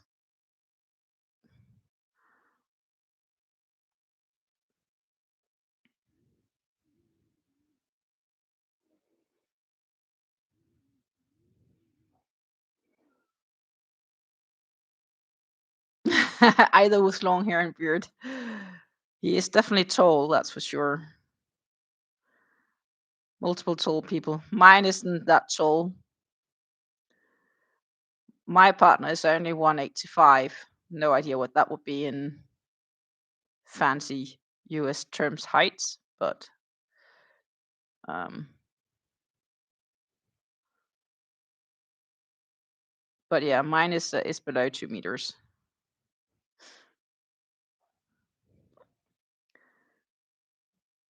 And no beard, no long hair. He prefers to be shaved. So he does it automatically. I don't even need to ask him. He does it out of himself. So yeah, sure. I'm fine with that. So I'd rather have a man either need to be fully shaved or they need to have a well taken care, maintained beard. Not like those 2, 3 day old thingies. Like 6 foot. Yeah, okay.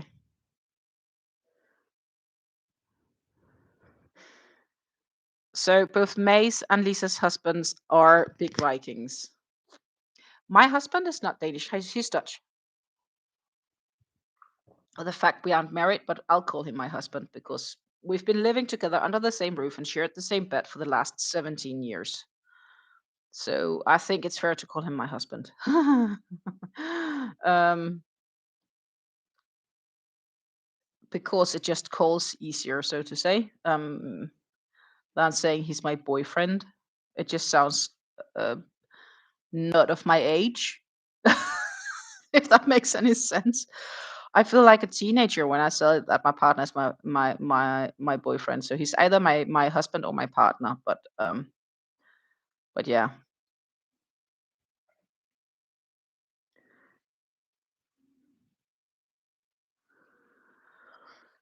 my husband's ancestors are from the Rhineland area of Europe.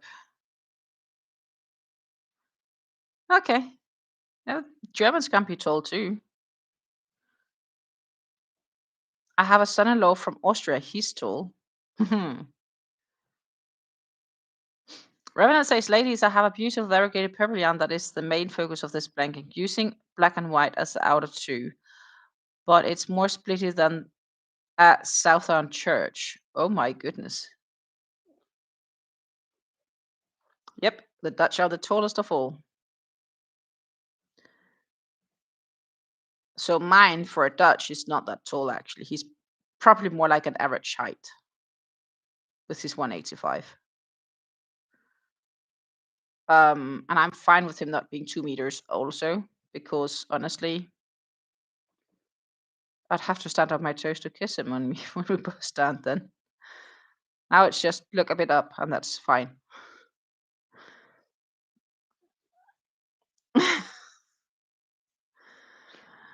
um, yeah, Lisa, I agree. Rev is hilarious with his way of commenting on things. Elfa asks, I cannot talk German. How many years have you lived in the Netherlands? 17.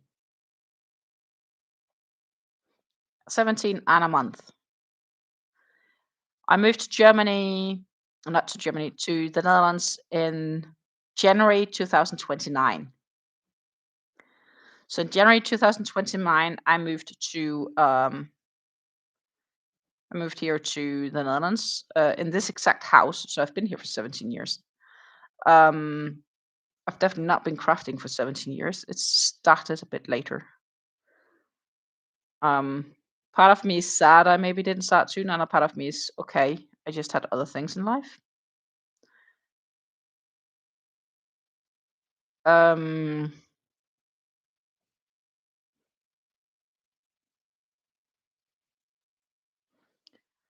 and I think we've been together for like maybe 9 months or so before I moved here. I'm definitely happy to be here. Like, well, I miss I wish my family would be closer. Um, but I'm okay being here in the country. I feel at home, but that's because I've been here so long. Um, but I'm here because my partner is here, and he's the one that makes it home, if that makes sense. Um, and I speak German also,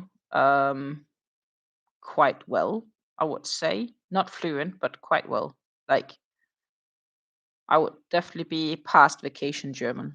Um, Intermediate. Um, my I learned German in school, but I didn't use it, so I was pretty poor at it. That was definitely feeling like a beginner's level in school. Um, then when I moved here, I finished my education the first year, and then the second year I was here, I started learning Dutch.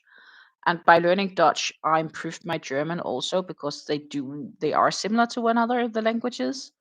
But also, I've been competing in Germany in the German Bundesliga for at least 11 years. Um, so I learned German by all of my travels to Germany. Like I've been to Germany at least once a month. So the forcing myself to use German as a language has definitely also improved my German a lot. It's about the more you can use a language, the easier it is to learn. The more you get exposed to a language, the easier it is to learn. I don't think I would have ever learned Dutch if I wouldn't have lived here. And I definitely wouldn't have considered learning it either.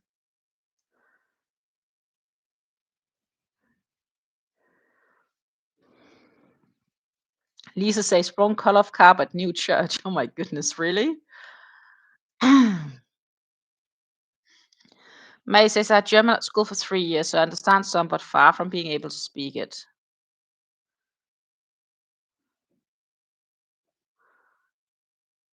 Yeah, it's not too far to Denmark, luckily. Elfa's older sister lives in Germany for the past 42 years. She's now German. Wow. What area do you know? Like for me, it's a 20 minutes drive and I'll be in Germany. So I'm close to the German border.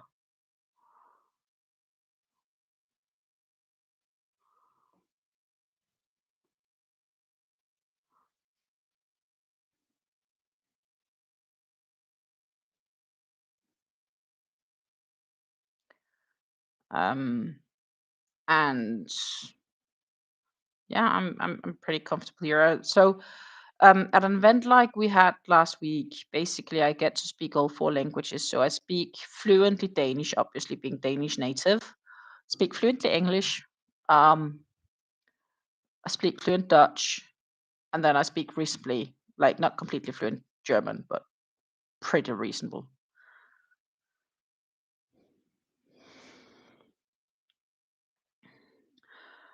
May I used to compete in shooting, air rifle.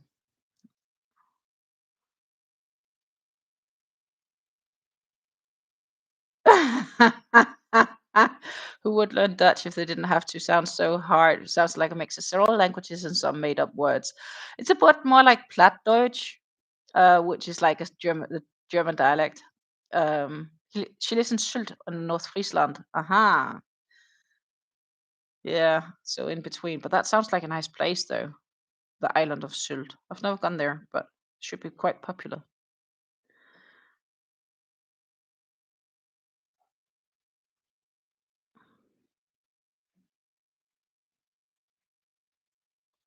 Yep.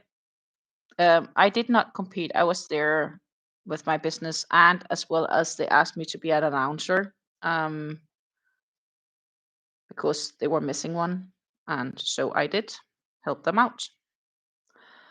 Um, I actually got a compliment because one of the ladies were waiting for, like, when I wasn't announcing, I was offering some services for mates measure earplugs, and she was waiting with her daughter. And when it was their turn, she like looked at me and said, um, "Where are you from?" Because when I heard you speak English, I first thought that you were English, and then I heard you switch into German as if it was nothing, and then I realized then maybe you weren't English. And I'm like, yeah, and I'm definitely not German either. So I took that as a compliment actually on my English. So I was like, thank you. And I definitely think a part of that is due to the fact that in Denmark we don't synchronize our televisions.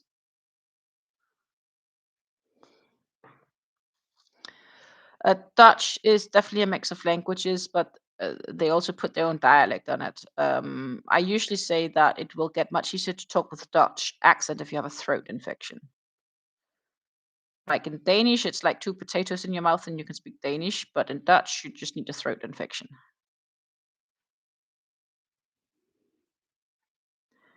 if that makes any sense.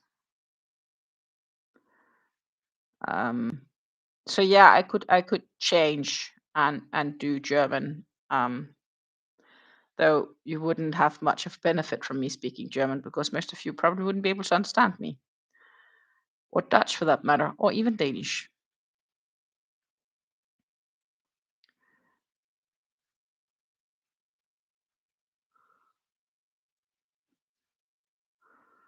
All of the languages always have words with like dual meanings and stuff like that as well.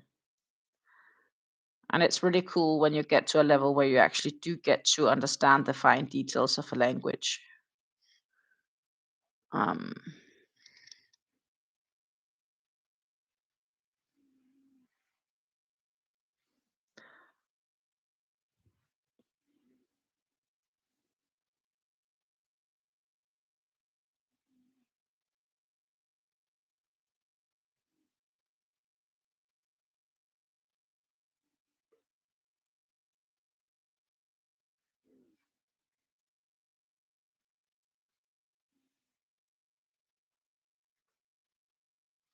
Meanwhile, it's past 4 p.m. here in the Netherlands,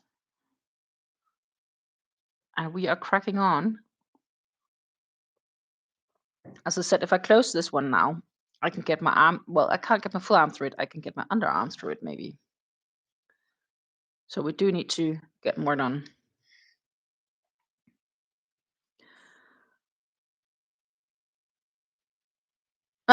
Oh my goodness. Alpha says I was talking Icelandic to my daughter here in DK. Then the orderly lady asked us if we were talking Dutch. I would have heard the difference. Not just because I know Dutch and Danish, but I would definitely have heard the difference. I do know a person or two in Iceland, so I also know how they talk. Nice people. Love the Icelandic. I'd like to go there one day. I was speaking to some Canadians at the event, and one of them were being like, "Yeah, when I'm home, my wife said she wanted to go on vacation to Iceland, so I guess we'll be heading there when I'm home."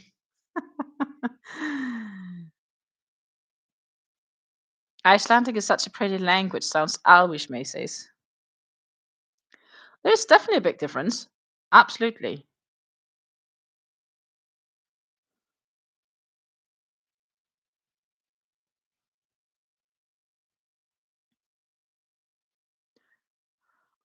I do believe that at school during Danish class, we were, I wouldn't say forced, but we were obligated to read a couple of texts in both Swedish and Norwegian. But I don't remember if we did Icelandic, and I think we should have. Though my question is, I wonder if that's still obligatory in Iceland to have some Danish during their school.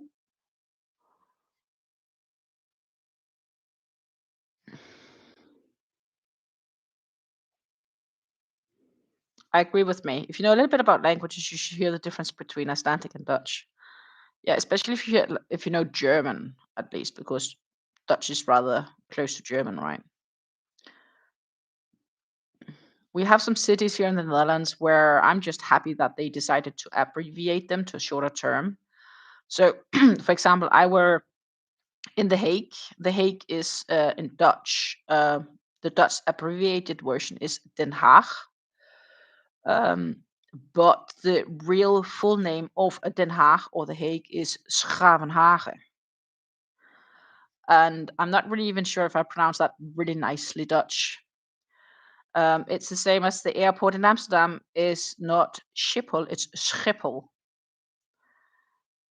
Um, so there's definitely a lot of like back in your throat pronunciation in Dutch. Amsterdam is named from the river of Amstel, and originally Amsterdam was named Amsterdam. Fun facts. They just removed some letters because it made it easier to pronounce.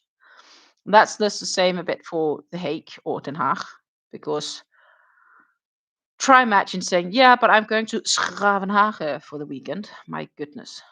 Like, you need a full long breath to pronounce the city. And there's a few other cities in the Netherlands that's similar, where they shortened the name um, for quick references. For example, Den Bosch. But if you look at the city signs, it will also be longer listed on the city signs.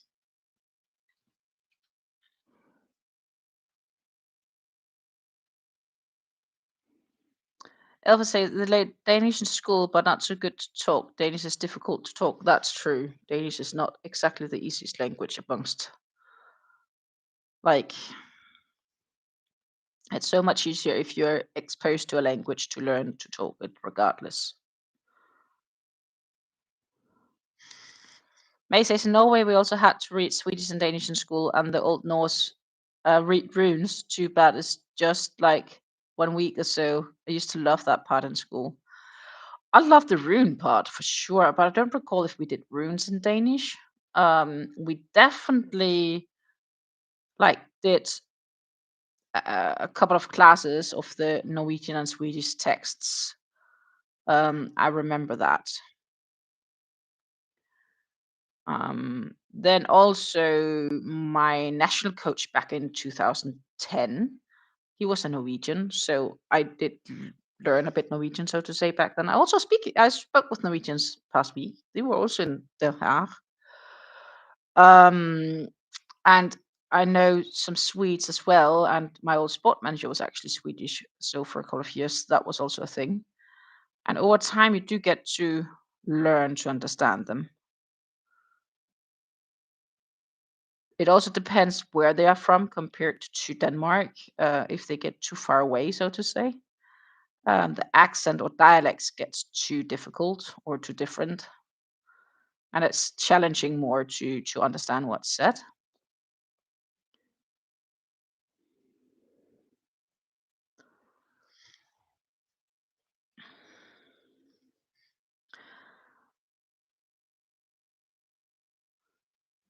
So for many years, one of my providers was a Finnish Swede, and I remember we were at an event somewhere, and then suddenly he starts talking. Normally, we would talk to one another in English because it's easier, because his dialect is really, really strong. And then at this event, he started talking to me suddenly in Swedish, being like, "Hey, please talk to me. Just say something, and please do it in Danish, because I'm not in the mood to talk to those people, and they don't understand us when we talk this language. So just let's talk about something." And I was like, "Yeah, sure, if that makes you happy." So I've done that too. Uh, it's fun how things change. Thank you so much for the hearts, by the way. I love you all. I should add a few hearts too if I can. I can. All funny. Small things. Thank you so much.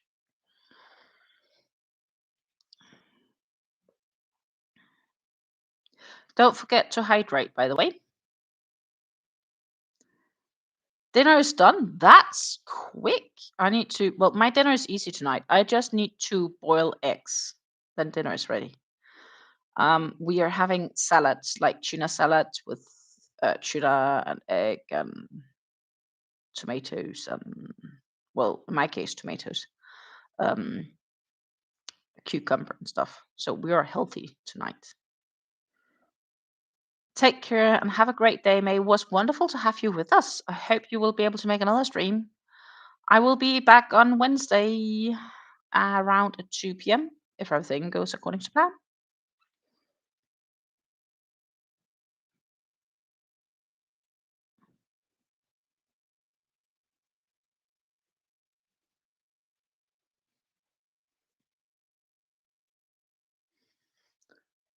I'm here for a bit longer, also.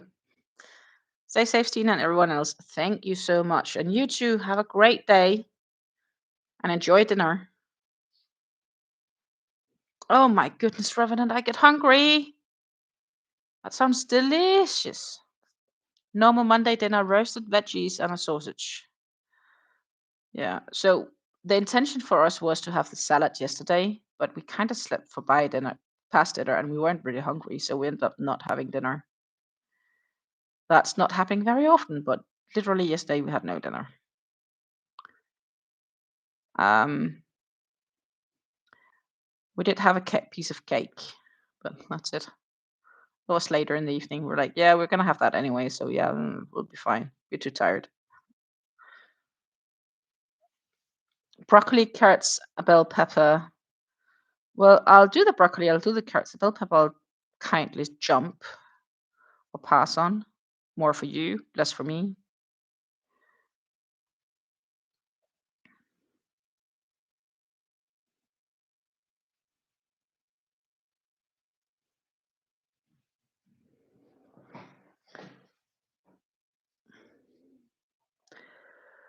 So what I think is we are gonna complete this row. Technically, we should probably have done the other row though. We'll see how far if I can do 2 rows before we test. But we could also just put in a stitch marker here and turn it on the other end. Hello, crocheting with Maze.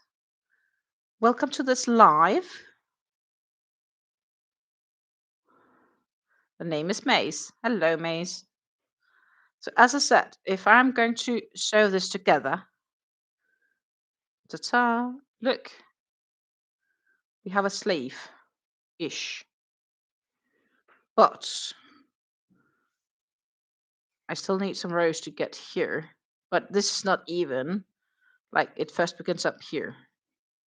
So, and I also don't want it to be, like, too stretched. I do need to stretch it a little bit, right? Because of the stitches. But I don't want to need to stretch it past, like, its normal stitch shape. But I do stretch it a little bit for the shape of things. So we still have a far bit to go before this one is done, for sure. This is the waffle stitch. It's a 2-row repeat, super easy. It's you need to have stitches divisible by 3. So 6, 3, 6, 9, 12, etc. And basically one side is double crochet, and I do a stacked single crochet because that makes the edging nicer. Then I do a front post double crochet, double crochet, double crochet, front post double crochet, double crochet, double crochet, front post double crochet, etc., all the way to the end. At the very end, I'll end up with 2 double crochets. No, 1 double crochet, because I do the second last stitch is double crochet, front post, and then it's double crochet. Then I turn the work around, and then I do 2 double crochets, where one of them is the stacked singles. And then I do 2 front post, double, 2 front post, double, 2 front post, double, all the way to the other end, basically. It's quite simple stitch to do. And it is definitely quite nice for blankets if you want some texture in it. And in this case, also, it's gonna be a shrug. And I think it works up nicely. I'm working up this in an acrylic yarn. It is a value acrylic, but it feels rather soft from a value acrylic perspective. I could imagine myself making this in maybe like a bamboo acrylic blend or something like that, or a cotton acrylic blend as well. I think it could also be nice in um a merino yarn, a woolen yarn. Lisa apologized because she had a phone call from her hubby. Nothing to apologize about. Welcome back. Welcome back.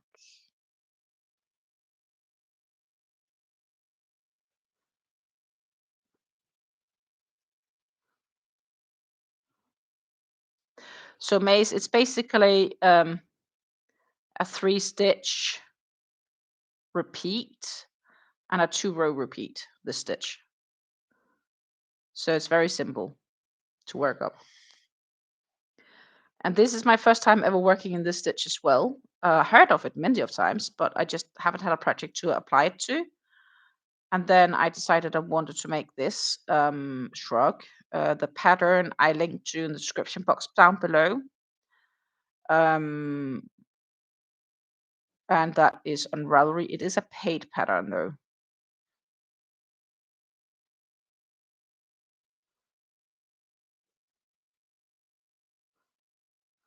Lisa said she changed her mind on the shawl. Okay, I haven't changed the mind of mine. I just haven't started on it. Mace is also making a shawl. I am about to make a shawl, or start on a new shawl, which is going to be in these yarns. This is a hobby twister cake. I have 3 of them. Then, of course, this is going to be the center because I'm going to make the heart collectors. And that is like a 3,000 plus meter shawl, like cake wise, skein wise. But that is first going to happen. I don't know if that's going to be later this week. I'll start on it, but the decision is kind of finalized. Thank you.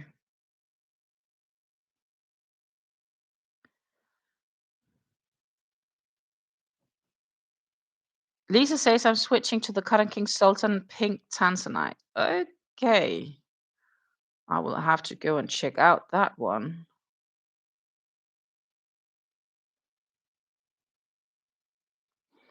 Might have. I don't know. I have no. I have pink sapphire.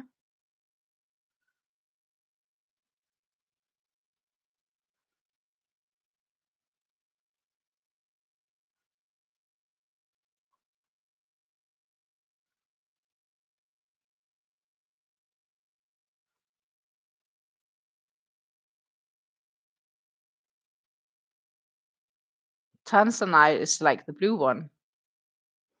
No?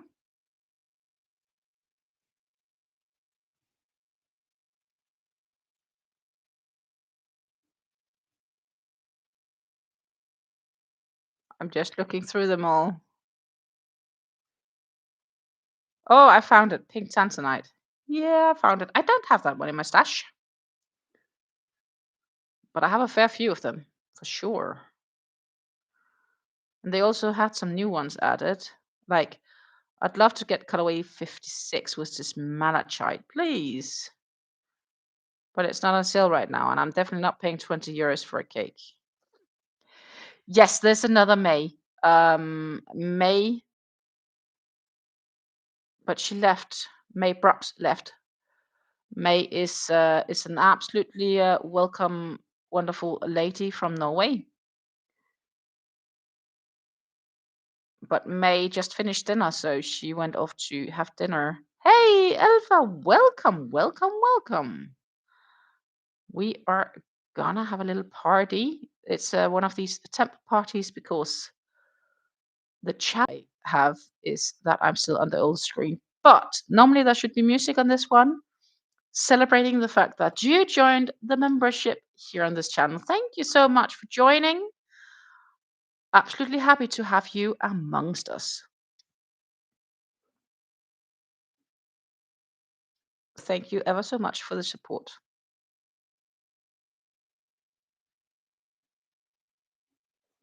Yay, party!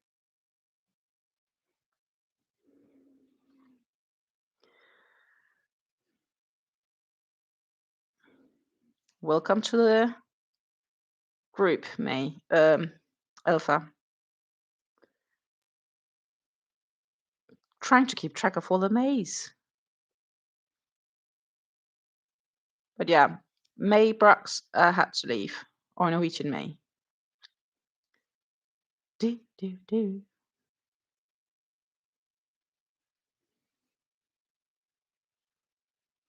The support is ever so much appreciated.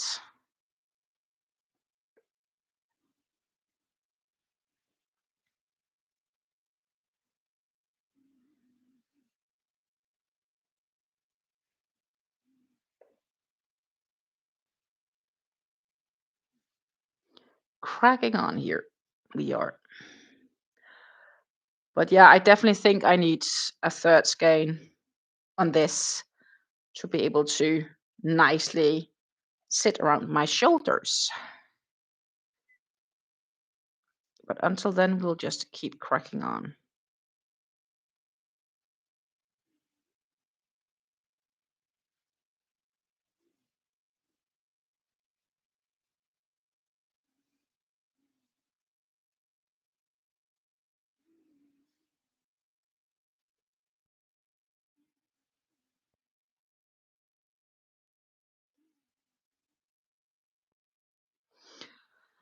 In my headset, I have a bit of music playing. Right now, I'm just playing. What I have done the last couple of streams is a two cellos band. They make all sort of modern music and they turn it into played with cello only. What's really nice is that there isn't an exact song being sung, which helps concentration in the sense of that you just hear something. But it's not like that your brain subconsciously want to sing along. And I will rather not sing ahead in front of you because I do not have the best of singing voices. Um, but yeah, so this week the plan is basically that I should be live again on Wednesday and on Friday. It could be that Wednesday stream could be cut short a little bit, like 15 minutes or so, because Wednesday evening I have an appointment where I'm again leaving the house and I need to make sure dinner's on time and stuff like that.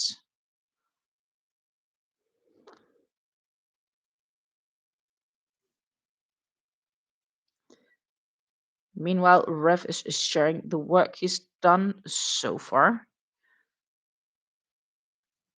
And he does not seem to be very happy with the purple yarns. Well, I can understand. That does seem that does look splitty. I am going to share it with you guys so you can easily see it.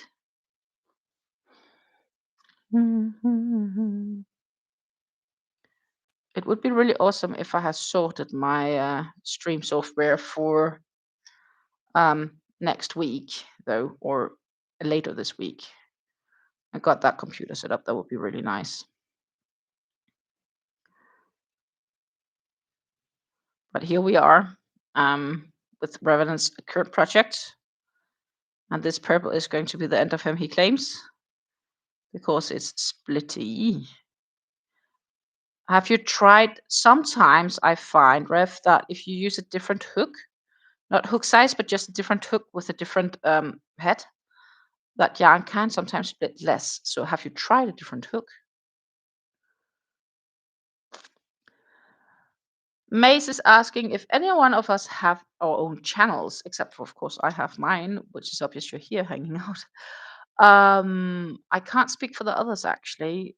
Some of them just like to hang out when they crochet themselves. This is a bit like let's call it hangout and be social ish.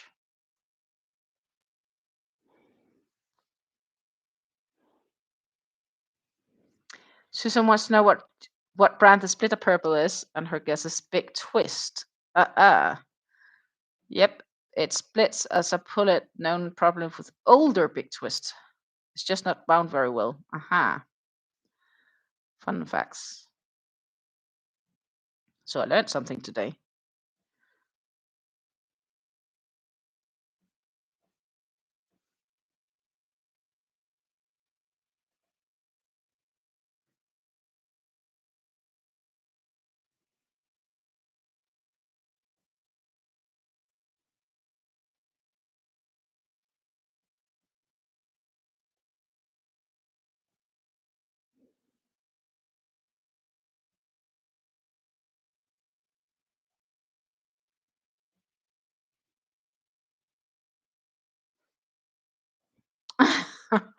And of course, I bought a metric ton of purple plexed because the color is great. It is a gorgeous pink, a purple though. I totally agree. It's a gorgeous purple.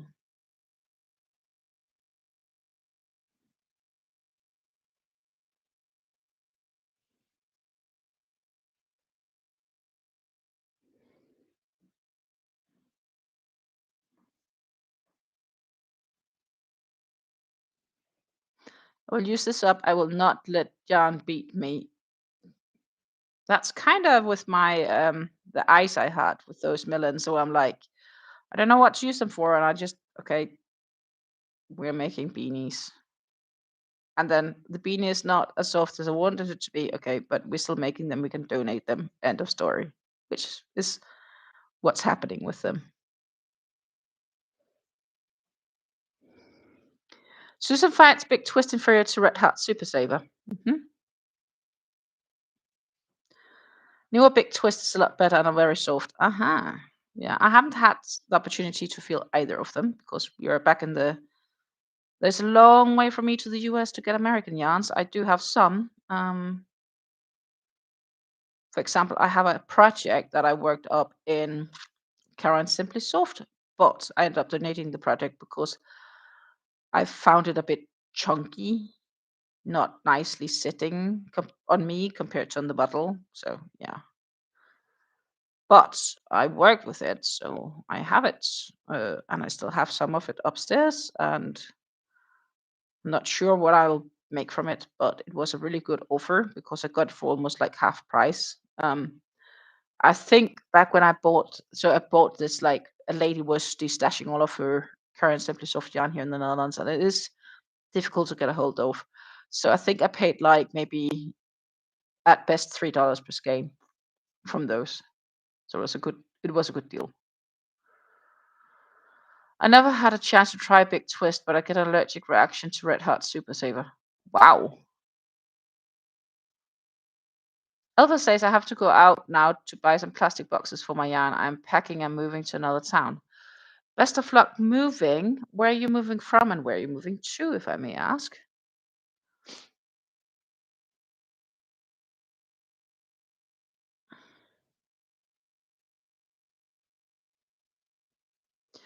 The only benefit I think there is with moving is that you do get to clean up in your things. I know that I had this goal when I got unemployed um, a while ago. That's more than a year ago. That oh, now I have time to maybe clear up some of my things and sort stuff and so on. And guess what? Nope. I got a job before then, before I got started.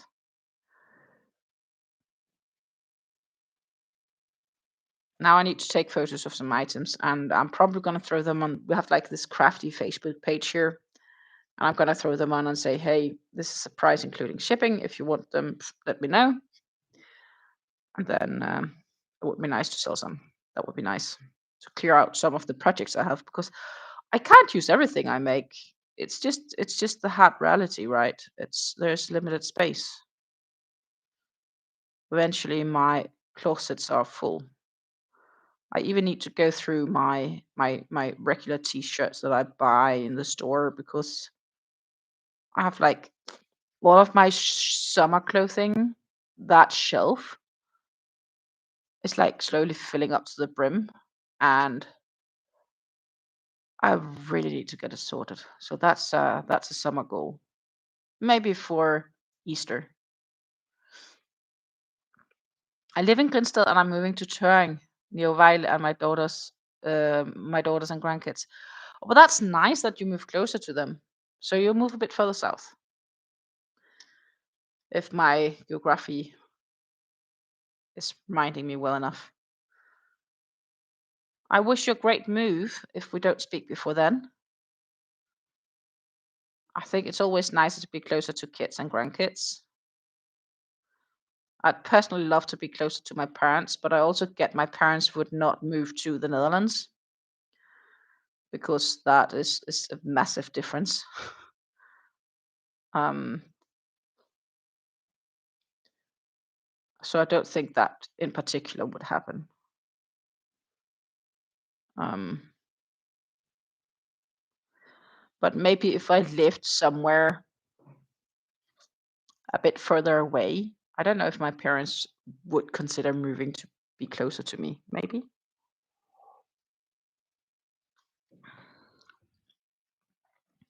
What I really like about some German places or German houses is that the houses are so big that you often have two families in them. So you have like one level for one family and one level for another family.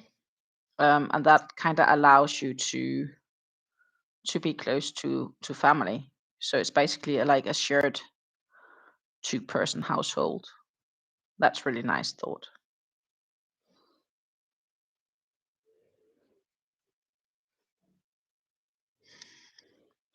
Yes, moving near my family here in Denmark. Yeah.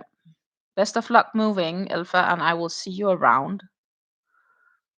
And you also have a nice afternoon. I'm here for another 25-ish or so minutes, I believe. Then it's time to also end here. Oh, it was almost splitty on me.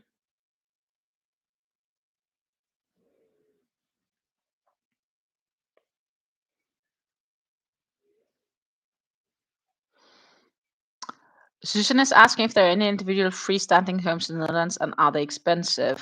Yes and yes. So if I look just across the street here, to the slight left, so that will be that direction, when I look out my kitchen window, it's a freestanding home, and that's probably costing somewhere between, price-wise, it's not completely double of ours because ours has increased a lot in value too, but it's probably costing about 200,000 euros more than ours. Spaciousness-wise, maybe they have a little bit more room, but not like a lot of more room.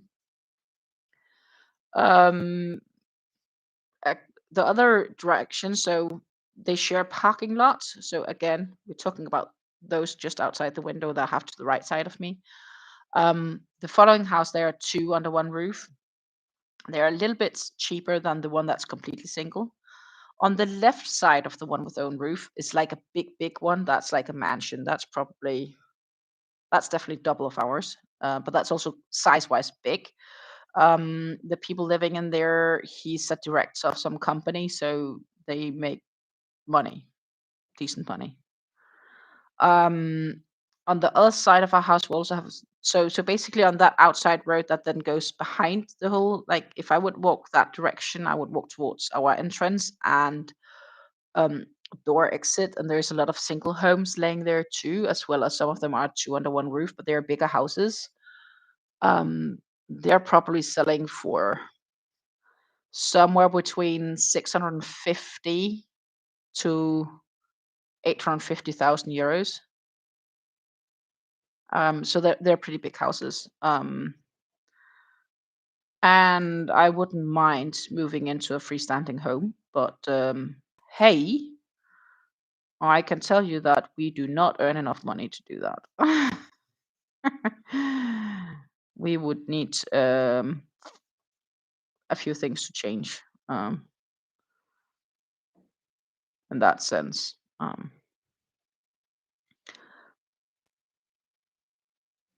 So while this house is definitely worth more than when it was bought, um, there is still a mortgage. So it's not like it's just if we would sell it, we would get all the money. We would still have to pay some to the bank. And then it's a question on how much money can you then borrow, and that's depending again on your work and your income and all that stuff. And back in the day, my partner was so clever that he bought a house that he could pay with a one household income. Well, that's what he did with his ex-wife because he's been married before he met me. But she wanted a divorce, and he ended up buying her out because she was moving to a different place. Susan asked if I grew up in a freestanding home in Denmark. Yes, I did, because well, I could also have not done, of course, but yes, I did. My parents have a freestanding home in Denmark. They own it. Value-wise, because the place where my parents live and where my parents are from in Denmark, it's a bit of an outskirt, so it's a little bit of like in the middle of nowhere. You can compare it to the US. There's a big difference if you are going to buy a house in Utah or if you're going to buy a house in New Jersey. I'm quite sure New Jersey is more expensive than Utah. This is kind of like similar. Here in the Netherlands, it's very expensive, and the reason for that is that the Netherlands is the most populated, densely populated country in Europe. So we don't have a lot of space compared to how many people want to live here and have their own homes. In Denmark, the population is less per square kilometer. So there's lower density of population, and the place where my parents live is very much um, an outer region, so to say, where there's not much people. There is though in the summer because everybody have their vacation houses. It's a vacation area. Um, so my parents' house is maybe 20 square meters smaller than the house we live in here. But the price, if we would buy my parents' house versus this one, and I think my parents also have more ground around even, is probably only 25% value wise of this home.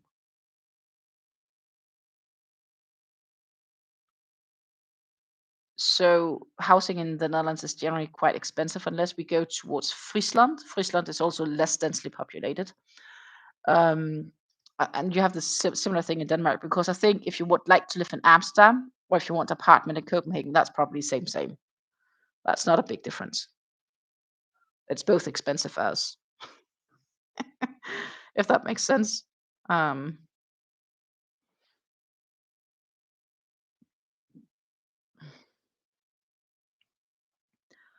um, so yeah, I'm not really sure what that would be. I guess Americans measure houses in square feet. So we would see if we can do square meters to square feet. Do you have any desire to visit the Steve Invest shop? I do. I do. I do. Definitely I do.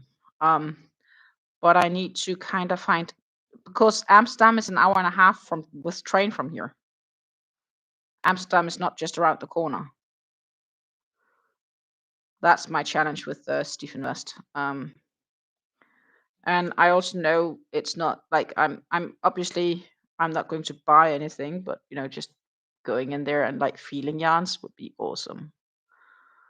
And there's a few other yarn stores in Amsterdam that could be cool to visit.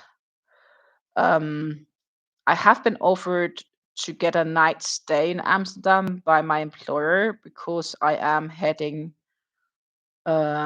to Amsterdam for a meeting, so that could be an option. But it's very squeezed because it's a day before I go to Denmark, and that's on the other side of the country. I will leave from German airport rather than Amsterdam. I'll leave from Düsseldorf. Um,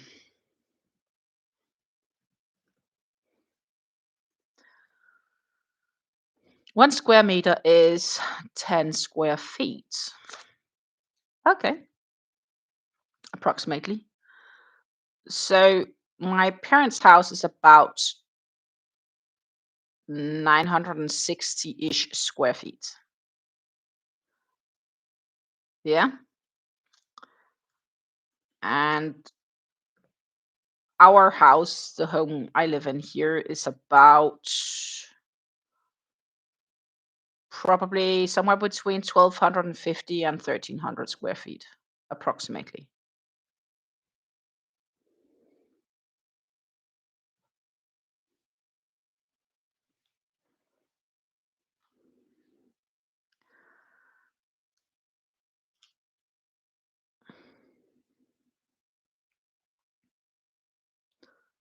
So yeah, there is definitely a desire to go visit some yarn stores here and there, but again, um, it needs to sort of be coordinated. Um,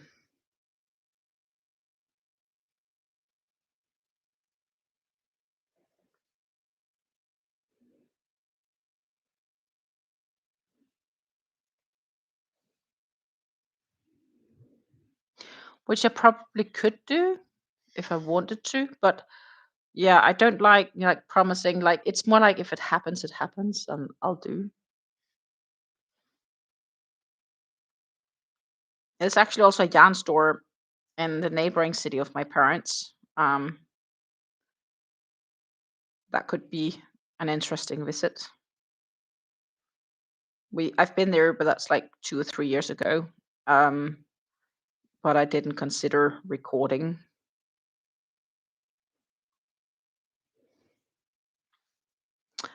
My parents have a smaller house. So I think in Denmark you would probably get larger homes. In the Netherlands, ours is pretty average. Um, you can definitely also get smaller apartments. Um, but like 12 to 1300 square meters is probably pretty normal for like a two-person household with, let's see, 2 or 3 kids. Sometimes they move bigger. It depends also on if they have the opportunity to do so, and that's related to income because the house we live in here, you can't afford that on a one-person income anymore. It's too expensive, unless, of course, you have a really good salary. But on an average person salary, they likely wouldn't be able to borrow enough money to buy our house unless they had a really good saving. Um, because of the simple fact the prices has rocketed over the past um, years. Um, our neighbors moved in a bit more than a year ago now, but yeah, probably 2024. Yeah. So in 2014, we got new neighbors just behind the walls behind me. That's a starter home, and um they got like they bought it back then for around 200,000 euros, mm, more or less. And they sold it 10 years later in 2024, in the autumn of 2024. They moved in, the new neighbors. So in the spring 2024, they put it on sale, and it went for more than 400,000. So it's doubled in price in 10 years. And that's a quote unquote a starter's home. Um,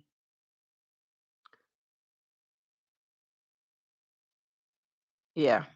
So that's, yeah, housing are just quite expensive here.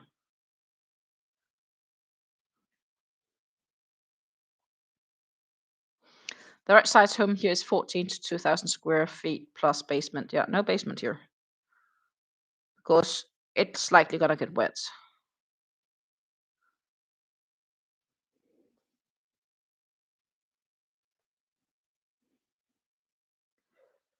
So we have like a crawling basement, but that's actually more like it's just it's a 1 meter deep air space below, which is more like a sort of insulation space than anything else. You definitely won't keep anything there. Um, it is dry, but it's not intended to be a basement.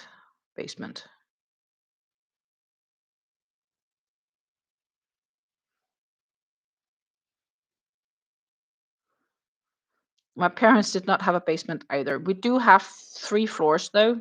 So we have a first floor, that's the base floor, that's this one. Then we have the first floor and the second floor, which is the attic. And all 3 floors are livable, but no basement.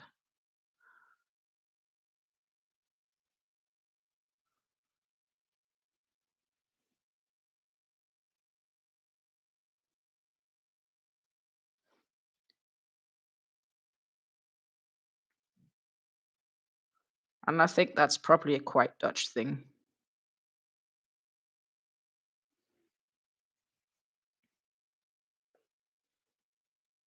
And Germany houses are generally bigger, unless we're talking apartments.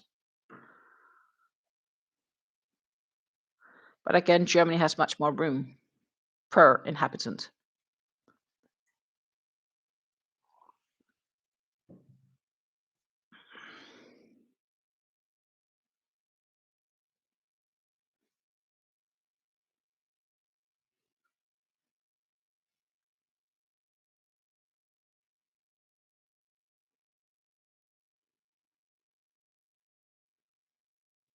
Looking on my yarn, I think I need to cake up the next cake tomorrow.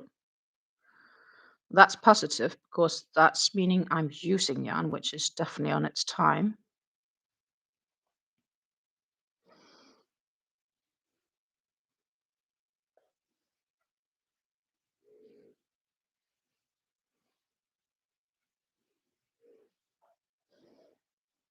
Because look, it's decreasing in size, which is awesome, of course. But as I said, I didn't do an awful lot last week, so it kind of feels like it's time to make a crunch on that consumption again. January was a really good month for me.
Yeah, just gonna make it to the end here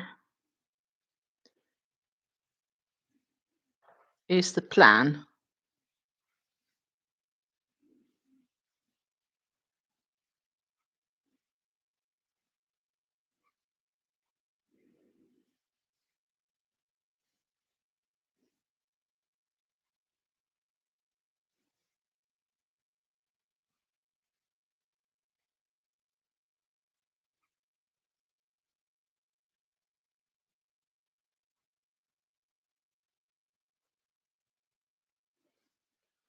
I'm going to watch bingo today. That's actually a good plan. We should definitely discuss hobby bingo because that's 25 free points for the point store. Um, so we can definitely puppo on the bingo end. So you don't necessarily need to watch the whole bingo to get your 25 points. You just need to make sure you have had plates at some stage during the first game, I think. So there is that.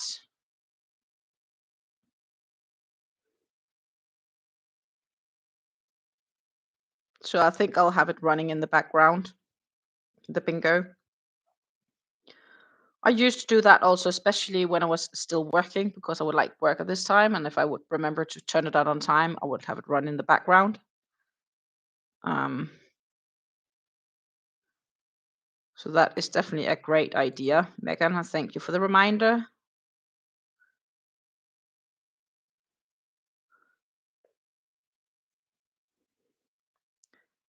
Knowing my luck, I definitely won't win, but 25 points is 25 points. Let's keep that in mind. And yeah, my points are definitely decreased since last time. Um, I am down to 1,683 points. Um, because of the obvious reasons. Um, I bought point yarn and I'll need to save up again for new points prices.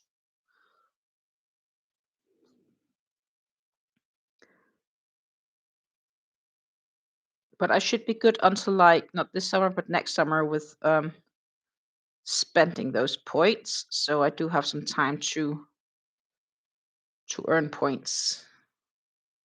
The extra discount is also nice. Yeah. Though I tend to mine might be a bit different due to I can't buy it from the English side, so I need to play as an English player to play the bingo. Uh, but I'm not sure if that discount code will actually work on the Dutch side. I don't think it does. I'll have to check. In the past, it was not working with the dual basket system. Um,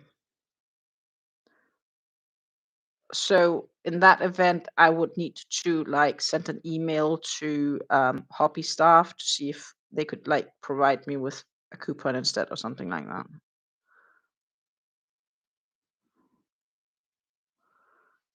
Um, was also informed that the birthday coupon, some people might not have received it due to the changes and so on, but apparently Hobby is still willing to, like if you mail Hobby, I could probably have gotten it back for when I got the other one, but yeah, I'm like, okay, it's maybe €4 I could have saved by doing the effort, which is of course nice with €4, but at the same time, the time it would take me to do versus the time available, and I have been really busy in January, to be honest, extremely busy. Um, I don't think that my life is going to be ruined for the lack of €4. 5 years ago, that would have been different. No, no, no, no, don't. I almost frocked my project there.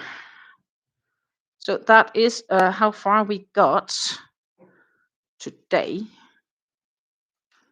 Let's just, for funsies, see if we'll sew it together. There will be plenty of room here, but it's still definitely not enough to get around. There's still some way to go. I knew that. So that's cool. I made progress. Most important. We made progress. And I'm going to cake a new one tomorrow. So I have enough yarn for the rest of the week. Welcome back to my pretty face. It's time for Hobby Bingo. If you haven't done it yet, don't forget to open it up. If you have the Hobby app and you are not located in a British or English speaking country, then do go and say that you are located in a such country. For example, I can go and pick United States, and I should automatically get the bingo, and it's loading. Bingo is loading on my phone. But I had to change because mine said I was Dutch. But it's loading. Looky dooky doo. We're loading for bingo. That's pretty much it for here because I have to get going to get some food done. It's time for me to go boil some eggs and prep the table and clean up the mess I made here. I did a bit of a mess with, especially with the yarns because I'm now with the knitting project of that cowl. I am gonna check in with my mom and check what she thinks. Optionally, definitely, it could be that I'm just gonna throw on a rib knit or ribbed cowl to prevent the curling. That's probably gonna be the solution here. It was absolutely wonderful to have you guys with me today. I hope you enjoyed your time. I definitely enjoyed mine, crafting together with you ladies. And Susan, I promise I'll let you know. Ideally, I make a decision for that this week. no later than next, because I'd like to bring it with me to work on it when I'm going in the car to Germany, for example, because it's a smaller project, so it's nice to take with me in the car. I will definitely let you know what she thinks. Make great progress on the shrug, and yeah, I wish you all a great day. Happy crafting, and I will see you all on Wednesday, hopefully, at around 2 p.m. Central European Time. So that's 8 a.m. Eastern. That I'll be back with my next live. And until then, take care and happy crafting. And thank you so much for watching, especially if you watched from the very beginning until the end. Thank you so much for your support, for the rewatch, etc. Love you all. Bye.